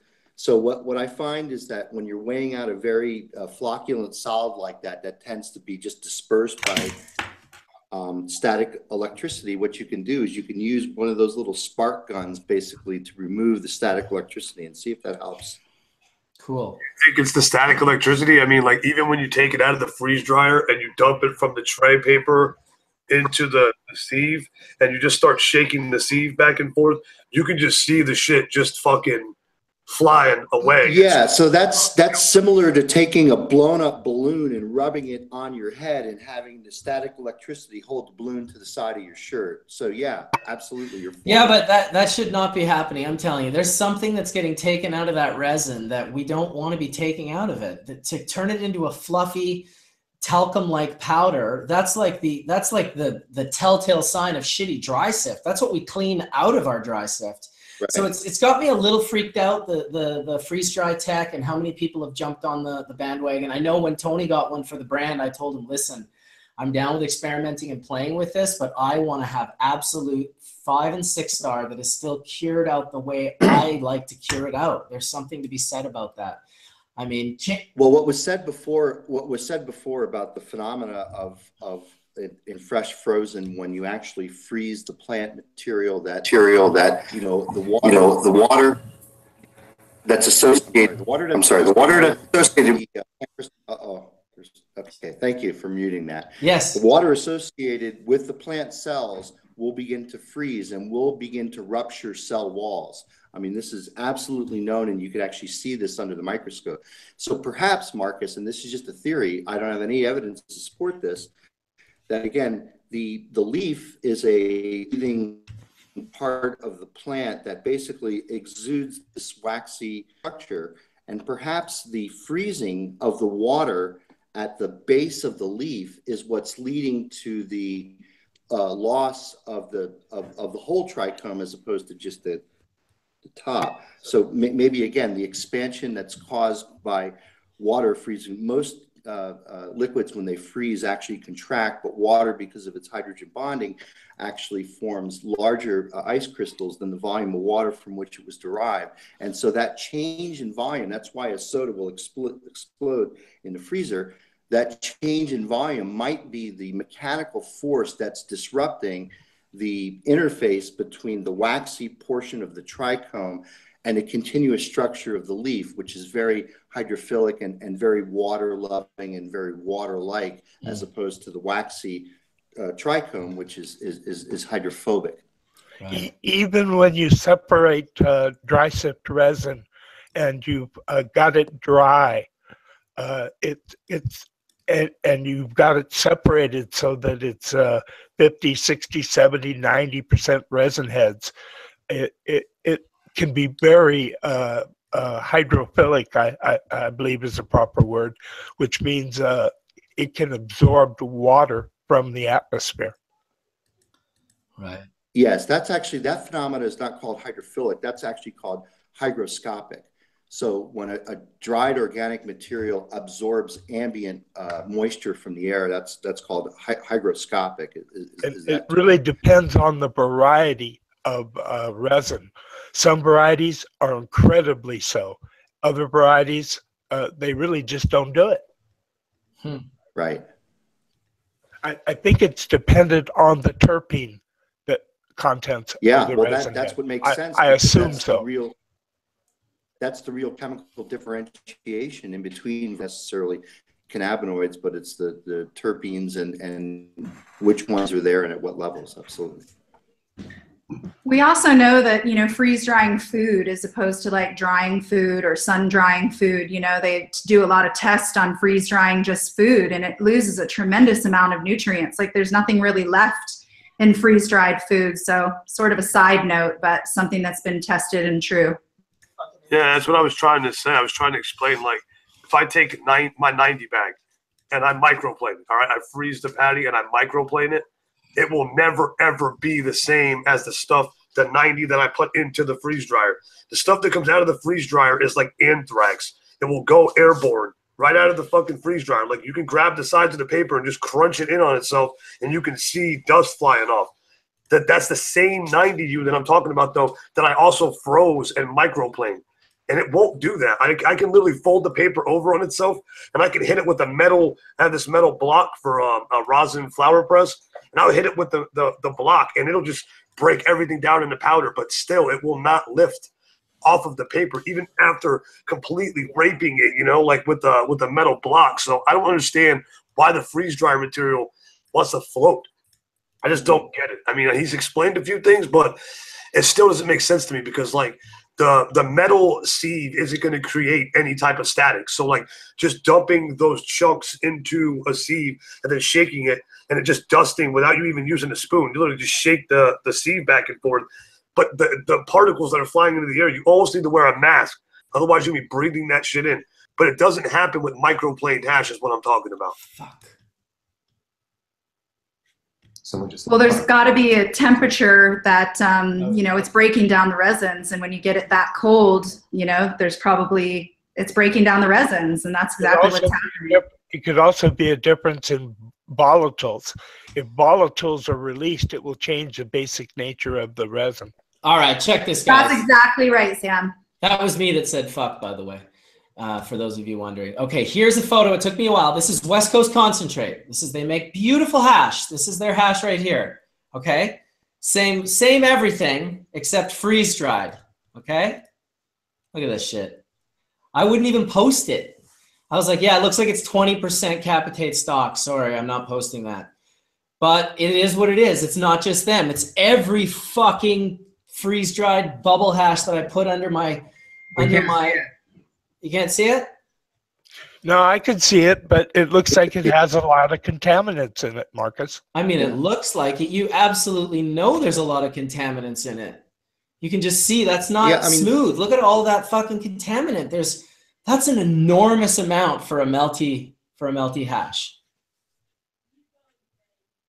Is it because the resin heads have been shredded and it somehow makes it look like it's not pure resin heads, but it actually is? No, it's definitely not pure resin heads. I don't know what it is. I don't know why when you I just don't understand it enough, but it's a conversation that I want to make sure we're having because, you know, I'm also not overly sold on the freeze dryer. You know, it's funny too, because once I've got my resin separated and dried and cured, and separated, I freeze it. That's what I do. That's how I keep it. That keeps it just like it was the day I froze it. But and you know what? Go ahead. It's different than what you're talking about for sure. Well, I've photographed frozen heads and, you know, frozen heads that have been, you know, thawed out, and I've never seen them like break. I've never seen them shred or crack or do any of these things under my micro lens. However, I remember when people were microplaning and I was saying, you're shredding the heads, and they were like, no, we're not shredding the heads. I'm like, oh no, you're shredding the heads on wet hash and mixing the oil from the inside of the heads with the water. I promise you're doing that. Oh, no. Finally, just take the macro lens, get it out and look at it under the microscope. Well, it looks like little diamonds because the heads have been shredded. Very different from sieving. And I don't say that microplaning is wrong. I just prefer personally to leave my heads intact. I don't want them to get shredded like that. Yeah, I agree 100%. I only microplane if I can't see. You know, exactly. Some stuff is just fucking liquid. You can't. There's just it ain't going through a sieve. I don't give a fuck how cold the room is. It don't matter. As soon as you mash that spoon down, you fucked up. Yeah, well, that's it. You said it. There's the fuck up, right? Because you don't know. There's certain stuff comes out, and it's such a high quality that it's pressing with gravity, just sitting there in the patty before you do anything. If you just tap it a little bit, you're like, oops. It's like hard, like bubble gum or something. It's like, I've put it into a sieve and gone like this with the spoon and just watched it go schmear. Exactly. That's why I always test it now right out of the bag. I'll take my finger and I'll just get a little tiny bit of it.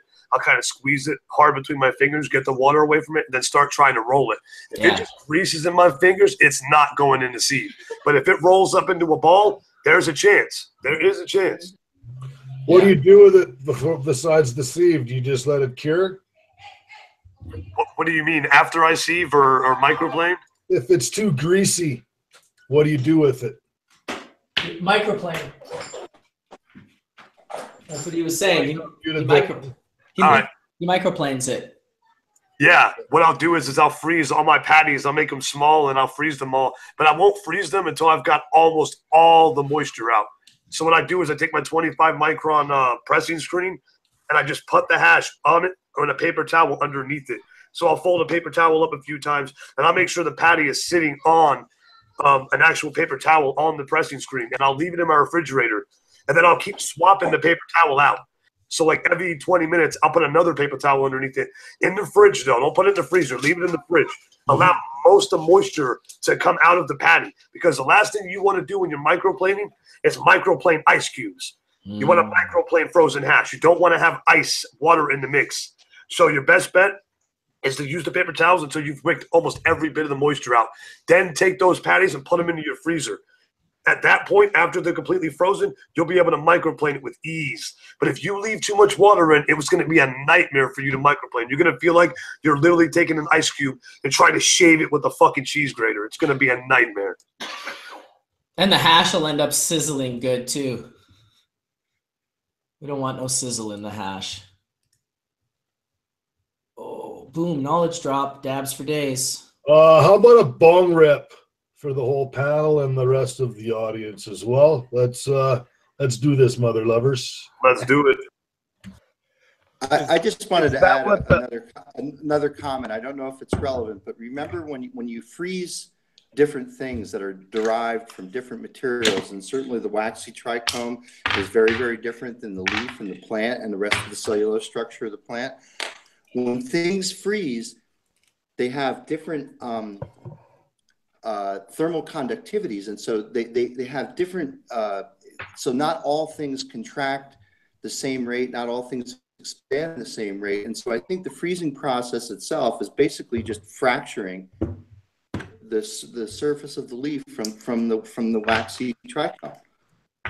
A non-specific fracturing, because again, these two things, if you look at the chemical content of what's in the trichome and the chemical content of what's in the leaf, they're very, very different.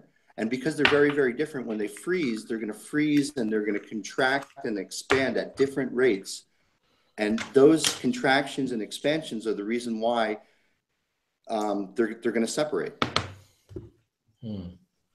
Well, as the horse on Ren and Stimpy used to say, no, sir, I don't like it. No, sir, didn't like it. No, sir. Well, I'm going to brush my teeth and then head over to the lab. I'll reconnect at the lab so everybody can say hi to Chris. Thanks for having me on, Marcus. And I wanted to just clear up on Hash Church TV here. I do not own Indra's extractor, okay? So I know that this was said a bunch of times on episode 160 that I wasn't on. I don't own Indra's extractor. A client of mine does. Come online. If it ever does come online, we'll hear more about it. So stop emailing me or pestering me, asking me about Indra's extractor, because I don't have one. No, I think it was implied that had one delivered to a client of yours in Oakland. Exactly. Shout out to Indra, actually. His life partner there, Annie, had a pretty bad aneurysm stroke recently and is in the hospital. So our thoughts are with them. I hope that she is getting better and feeling better. It was a big scare for sure. So we'll see you all in a few minutes. Yes, sounds good, Mark. Did Jessica and Andrew make it back? No, I don't know what was going on with those guys. So when people wash their buds off and they're getting the water soluble contaminants off of it, aren't they potentially also taking water soluble trichomes off, or not trichomes, but water soluble properties off the outside of the trichomes as well? Yeah, they might be, but if you've got old, nasty, dried, squashed buds, like the Indians often did, then maybe your advantages outweigh the disadvantages. Yeah, there's something to be said for that makes washing. a lot of sense. I'm just talking about a lot of people online doing fresh buds right out of the thing into water, doing all this. I'm just like, oh my cold water too. Don't do it in cold water. That's the key. Right. And Marcus and I heard about it from sadhus in India. They all said, you know, you don't wash your ganja before you put it in a chillum. And I would say, no, you do. And they would explain to me why. We'd be like, first of all, we're not putting any ganja in this chillum. Actually, that's true. But I would like to hear from sadhus why they were washing their ganja before they smoked it, and they would explain to me. Then they would explain to me why they did what they did with cobra venom or scorpion tails or any other psychoactive substance that they were ingesting. Yeah, it's an interesting conversation because it seems like it's sort of like the thing to do with fresh buds to get the contaminants off, you know. But one thing that I'm concerned about is that, you know, the cure is really important to us, and the way that we cure our weed is super important. And you're really getting rid of a lot of that cyanobacteria that digests a lot of the nitrogen, which helps to make a really nice cure. So that's another conversation, you know, if you're not going to make it directly into hash right away, but you're going to cure your flowers. You know, washing it might be getting rid of those important bacteria. And we're not talking about the Indian ganja. We're talking about like people right now it's happening now. Fresh buds. But most of the ganja sold in India is what is called pressed ganja. The buds, after you've got a bunch of buds that are dried and cured, they walk on them and they press them just for transport and for long-term storage. It works better in those conditions. I don't agree with it, but that's the way it is. Well, there's some processes here, you know, because we do microbial testing, and I have personally walked onto farms and seen people spraying their buds down with hydrogen peroxide as soon as they come out of that little trimmer. And it's just like, makes me cringe a little bit. Little PM action. Yeah, well, they just do it anyway, just to be safe. It seems like. Won't hydrogen peroxide make it bubble a lot more? Well, yeah, it's obviously diluted in water, but you know, it's just a practice I've seen used just to ensure that they pass microbial testing. I have yet to see really nice, good cured weed that's been fresh washed like that, or that they've used hydrogen peroxide. You know, it will be interesting. It's not that I'm saying it's impossible, but we really know about how those microbes work in the curing process to make that, you know, bud as beautiful as it is. You know, the cyanobacteria stays on the plant its entire life so that it can be able to help cure the weed when it's cut down.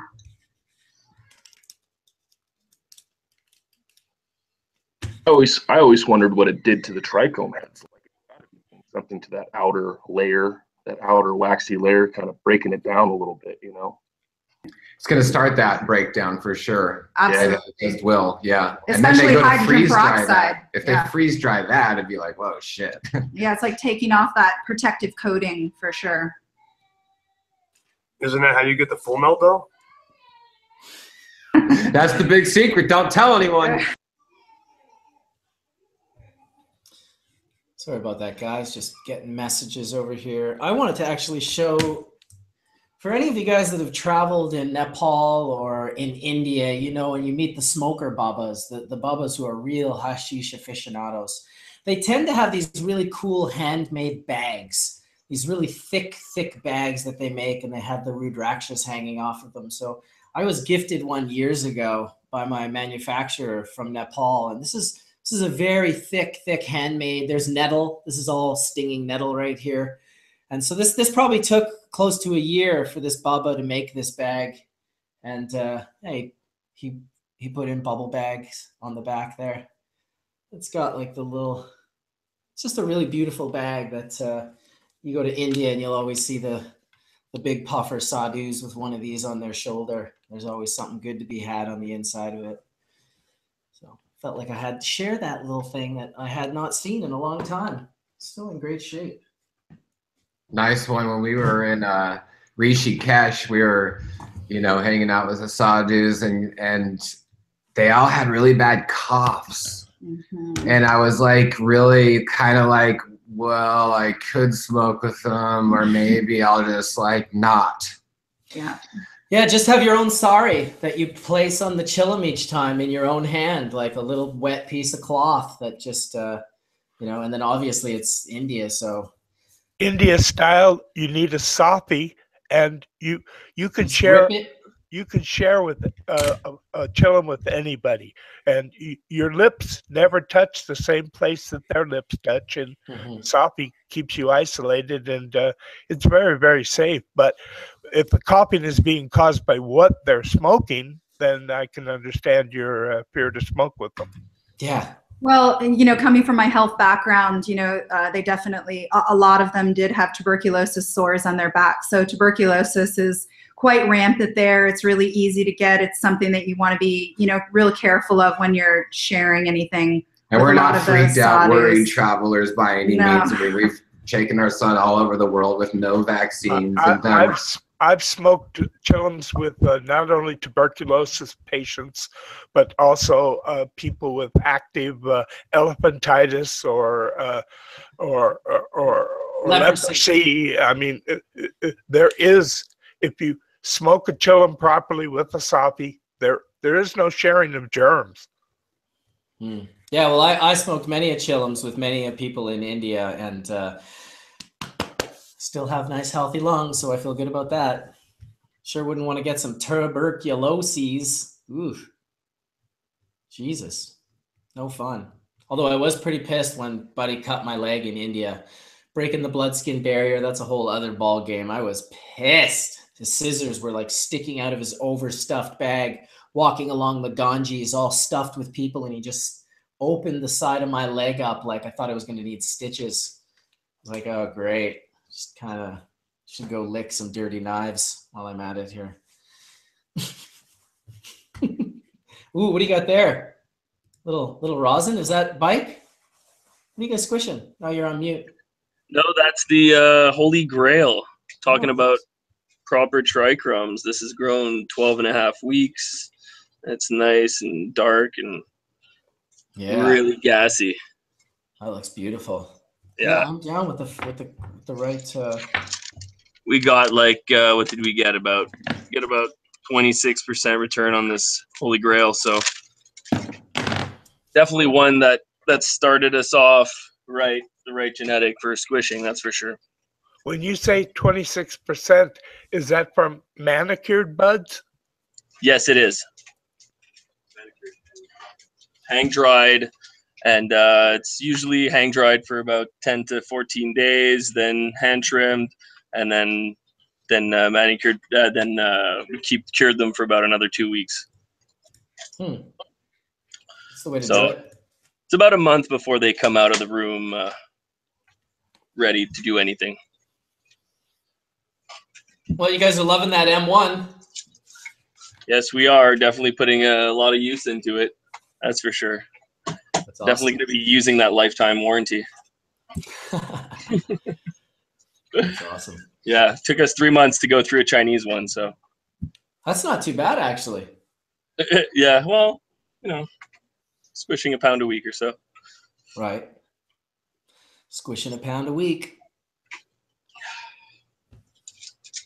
Well, like you said earlier, it's all about being able to grow the right resin. There's so many people just are not growing the proper resin. It's very unfortunate. It's, I guess it'll just be the way it is forever, just like it is with everything else. Indeed. I mean, there's some people that want to do it quicker than others, and some people are willing to take the time. And, if you look at the established industries that already exist, for example, wine, that there are wineries that produce the ultimate grape. What they do is they never fertilize their plants. They don't irrigate their plants. They prune back their plants to get a lower yield of superior grapes. And that's what they make their wine with. It'll be the same thing with hashish producers. And what you want is not only the ultimate clone and the ultimate variety of resin, but you want to produce it the ultimate way and then extract it the ultimate way. Not asking too much, really. No, and it's also looking for genetics that don't necessarily yield as much in flower, but have more yield in resin and better aromas and things like that. Like we hunt for our phenos with our nose and with quality more than with quantity. We're not looking for that genetic that's going to produce 3 pounds of light. We want something that it's going to produce just good flavors and be really nice to squish. I mean, that's what we're looking for. Nothing crazy, just Well, that's what separates sort of the two groups right now. The people who are willing to put in that work, the people who are willing to learn from their mistakes and acknowledge that what they're making isn't the best that it could be. Those are the people that are going to continue to innovate and move forward and not stop until they either create or find that cultivar that they want, learn all of the techniques that are required to allow that plant to express itself to its maximum potential. It's also truly two different marketplaces. Yeah. There's the quality market and then there's the quantity market. And both the growers and sellers, they're focused on different things sometimes. And there's nothing wrong with either except for that quality has always been my holy grail over quantity. Yeah. And I think the quantity market is much larger, unfortunately. It is, for sure. You just look at any aspect of any market, and the quantity market is always the bigger marketplace. So, it's McDonald's versus, really high-end restaurants. Speaking of quality, is anybody looking at this press? What's that, guys? So is anybody looking at this rosin press right here? Oh, yeah. He's squishing. Beautiful. Beautiful. Wow. Not fucking around. That's probably 30 grams of that beautiful hash. Look at that shit. He posted one the other day that was flowing like it was unbelievable. Yeah, very nice. Spirit extracts. I like the fold. A little directional. What's your temp at? Trade secret. Can't tell you, man. If you promise not to tell anybody, it's room temperature. He's doing those room temperature presses. There's still so much more left in that puck, too. It's at 225 right now. My bad. So what do you do? Will you flip that thing in half at least once and press it again? The packet? Yeah, absolutely. They all go in for a second press, but this stays on its own. How many times will you fold that screen that you just pulled out? Will you fold it once and press it? Just one time, because if you try to do any more than that, you're going to end up ripping the fucking paper. Because the press, yeah, 100%. It's not a good even press anymore once you make it too fat and thick. And the second press, do you do it at a higher temperature or at a higher pressure, or? Same temperature, same pressure, and she still squirts. Same pressure, same temp? And if you did use a higher temperature or a higher pressure, would you get more or than the first? Or you understand what I'm asking? Yeah, you might get a little bit more, but it'll be a lot more degraded at that point. You'll start decarbing it. It'll get dark. Yeah. That looks pretty darn nice. I've done some testing, and I've actually had second presses come back higher THC than the first press. It's, I don't know why, but it's kind of how it happened. Maybe because there's less terpenes, because they went off with the first press. Yeah, that's what I was going to say. Yeah. That makes sense. It does make sense. I love that we got a couple of people squishing rosin in the room. That's good fun. Well, I'm smoking some rosin, but I don't have a press other than one of those little hair curler presses that I've had forever. Oh, yeah. Those work. Those get the job done.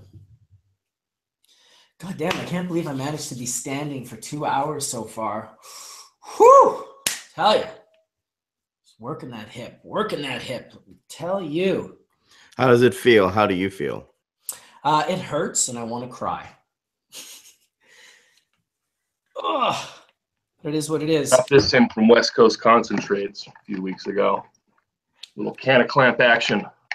Oh, yeah. West Coast Concentrates? Yep.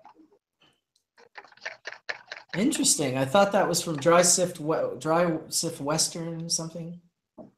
Oh, wait. God, his name's Courtney Ivy, the guy that I've been communicating with. He has a few different fires in the burner. It's hard to keep track of them all. Yeah, because I know both of those guys. He also sent me a Dry Sift kit that he makes. Midwestern Dry Sift, I believe. Yes, Midwest Dry Sift. Thank you. Yes.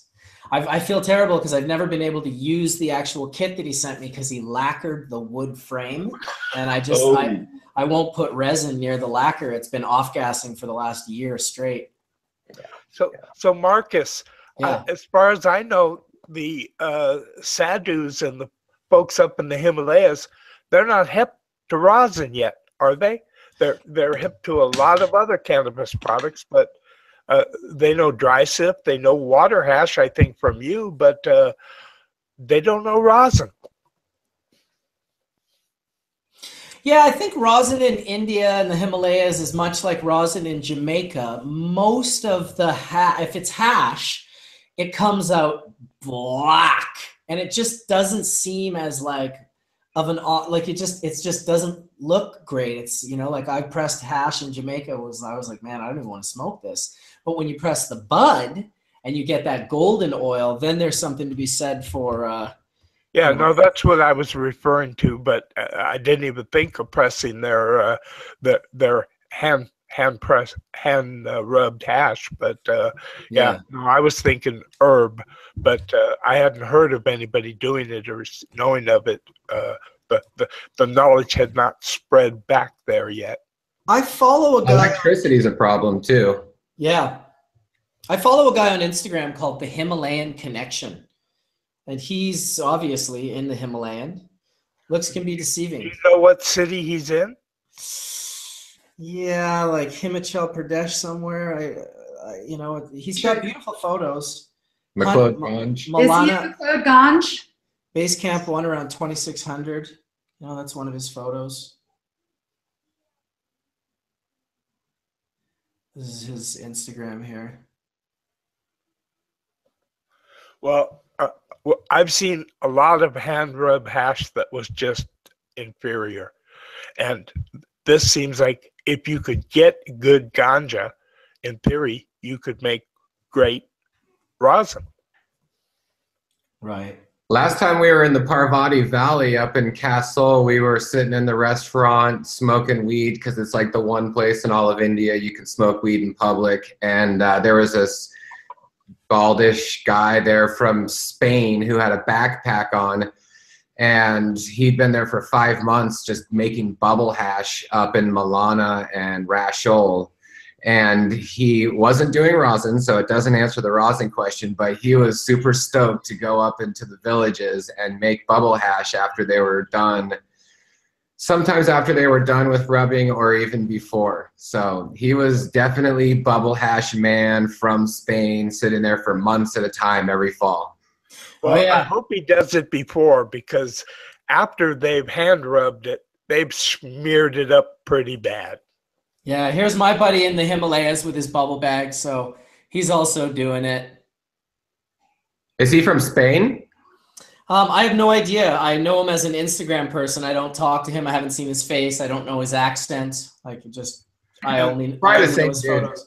He's using buds, correct, Marcus? Yeah. Yeah, exactly. We're going to take off, everyone. Thank you so much for the time. Many blessings to you. Abe, we'll give you a shout. And lots of Marcus, love. thank you as always. Deep gratitude for you for having this. And so we'll be thinking and sending healing thoughts to you. And we're going to maybe see you next week. I'll bring my table if you're still hurting. And bring my needles. I have a table. Oh, you do? Well, there you go. All right. Well, I'll bring my needles. Awesome. And some cupping. Thanks, guys. And many blessings. Take care. Say hi to the family. Have a wonderful day. Bye. Oh, yeah. Yeah, after we saw Roger Waters, they came over to the house and we squished for like 2 hours. Had the Sasquatch on the kitchen table, and we were just squishing. Look at that fucking drip on Solventless Mind. Let's just focus on that for a little bit, because that's just a beautiful thing, really. I mean, my God, I want to see an industrial one that produces kilos at a shot. There's no reason why there can't be. You know, that same exact thing, just with like, instead of 30 grams of hash, put in like 3 kilos. Or a big wheel where it just, as long as you keep feeding it, it keeps squishing it. Yeah, exactly. That is just... I got 60 in there right now. I got 2 30-gram sacks on top of each other. Shit, they're looking great. I'm really, really quite enjoying it. It's hypnotic. Let's see what the chat room has to say about this, because I haven't even checked on them for a while. My bad. What are they saying? What a beautiful couple. I always rinse before picking. Acupuncture is the shit. Wow, nice. Damn. Yeah, that's what I was looking for. The new Yellow River. Let's do this. The Rosin Fall. Yeah, that's pretty beautiful. That's what we wanted to see right there. Look at that fucking thing. It's just cute. That is so good. You need dabs. You just toss your hash into the press and... I'm fucking dying over here. She's a squishing. Maple Butter's like, oh my God. 60 grams. The most I ever did actually was, I think, 40 grams in one screen. And I pressed it and got like, I don't know what it was, 26 or 27 grams. That was like, I haven't really gone back to doing any really big ones since then. But it's nice to see. This thing is, how long will you squish this for? 3 minutes, 2 minutes? Probably going close to 4 or 5. All right. Yeah, I believe it. It's just flowing so beautifully. And look at it now coming out a lighter color than a darker color. It's unreal, right? Like, what the fuck? That's a medallion right there. It definitely is. This is what I've been waiting for, in the sense, like, BHO was just never my thing. I just never had an interest in it. You know, this is beautiful. That is wonderful. Yeah, that looks like I want an inner tube. I want to float down that little river and waterfall in a tube. Yeah, man. Fuck the tube. I want to go right in with a snorkel. I'll get my beard. And me, as a plant breeder and grower, what I think, of course, is how can I make individual resin heads that are the size of a watermelon? Yes. Or at least a grape. We could start with grapes and work up to watermelon. Just picking them off, like... So you just pick one and you squeeze out a rip. You could probably just stick a straw in it, like a juice box. That sounds good. Look at that medallion. That's a nice little disc of rosin right there. Like, come on. I wouldn't kick it out of bed for eating crackers, did you say? Yes, exactly. I also would not kick it out of bed for eating crackers. That could get away with anything it wanted to get away with. Wow. I can't believe how good, yummy that looks. Just want to scoop it and have a rip. Bong rip. I definitely think it's fire. Ron Jones said that's Bubble Man's toothpaste. Man, I get cotton mouth just looking at it. That's hilarious as fuck. I just want to smoke some fucking shit right now. How about that? God, yeah, I gotta have a bong rip looking at this. It's just it looks a lot like Where's My Bike. Like it really does look a lot like Where's My Bike resin. what a color. Now, have you pressed that stuff and got THCA out of it?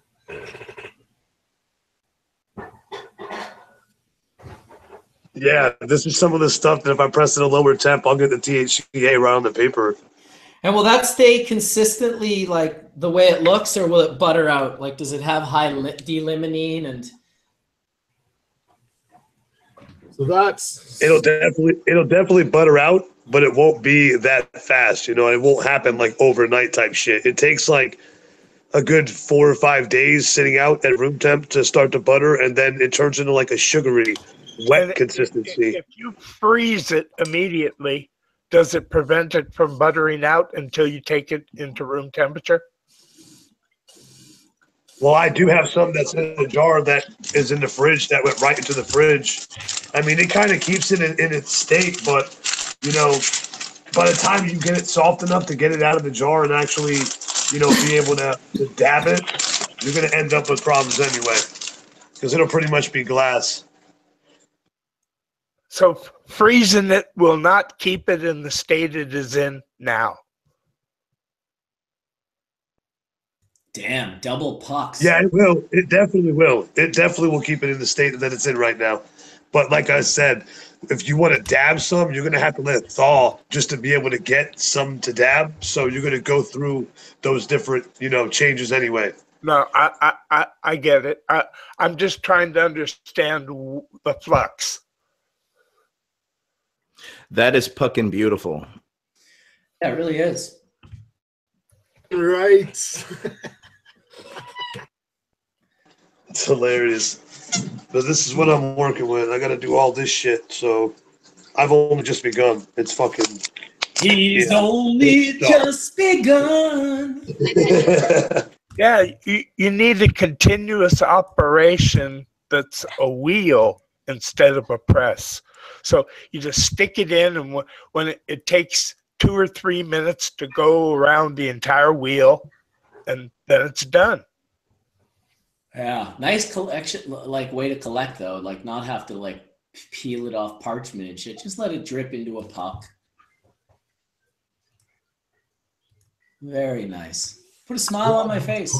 Yeah, that definitely puts our squish to shame. Let's see your squish.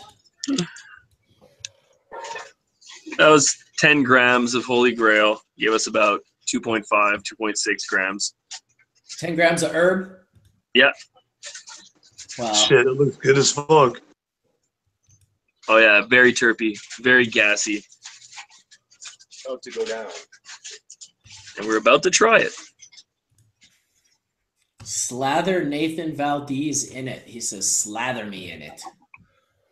So Marcus, in Canada, they're saying in July, recreational will be legal? Yeah, July 2018. Yep. They're gearing up for it. It's kind of crazy. I wonder what day in July. I'm just curious because my birthday's in July. Really? Hey, wouldn't that be interesting? Right on your birthday. That would be funny. I'm not exactly sure. They've just said July of 2018. So I guess I think I told you before. My grandmother, on my father's side, was Canadian. Right. Yeah. Canadianos. Shit, that was a squish right there, man.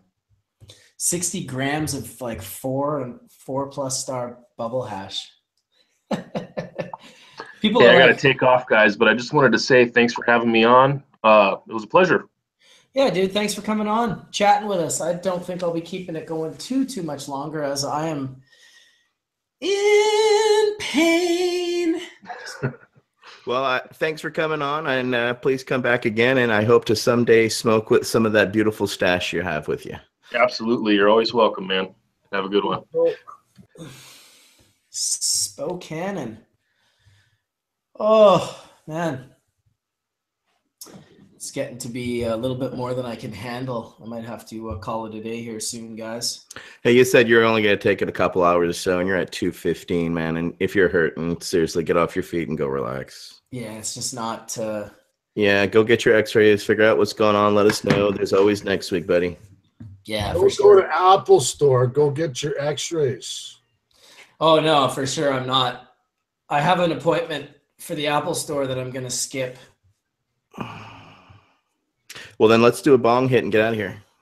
Bong rip, mother lovers. All right. Yeah, he's going to. What are you going to the Apple Store for, Marcus? Oh, I want to go for my little laptop computer that's not really going online good enough. It won't let me do Hash Church. It won't let me even do like a FaceTime. So it needs to be sorted out here quick. Warranty's going to run out soon, and I'd rather get it in before it's done. One more press going on. Solventless Mind's going to press us right out of this room. I'll hit a little water hash because it's delicious. Is that down pressure, man? Down pressure, man. Shout out to Peter Tosh, the Tosh man.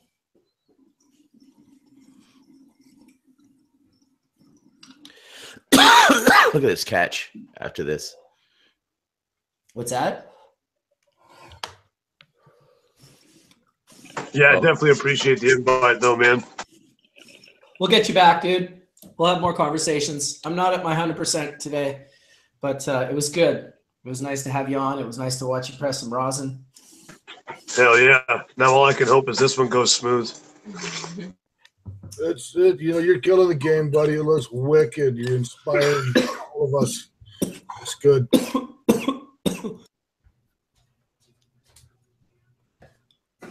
Yeah, it gets a little scary stacking back sometimes. Oh, of course it does. I want to make a YouTube video where it shows me pressing, but instead of really pressing resin, what you're doing is you're just squeezing like a gallon of honey through a cloth or something. Right. Because the ones you guys are doing make me so jealous. I want to make you jealous. Right. Be like, look what I'm doing. Oh my God. Could you imagine? Had you known about this technology a while ago, whew, man, I'll tell you, things could have been crazy. It just works like a dream. It's so beautiful. Yeah, it really does. Without the exposure to a nasty chemical solvent, I just think it's fucking great to produce something so nice. It's the ultimate use for farmer's hash. Yeah, it truly is. And it's pretty fun to even put in great hash too. Yes, Ron Jones, you're most welcome. 70s Mama. Everyone who is watching, thank you all for watching this Sunday, first Sunday in a couple of weeks. I'm going to try and get at it next week. Hopefully I'll be in better shape than I am this week. And yeah, look at that drip. Drippity drip. Hash Church 161. Oh yeah, I'm in butter. Thanks for coming out, guys. B420K, Johnny B, Dragonfly, Earth Medicine, Abe Froman. Give thanks to everyone.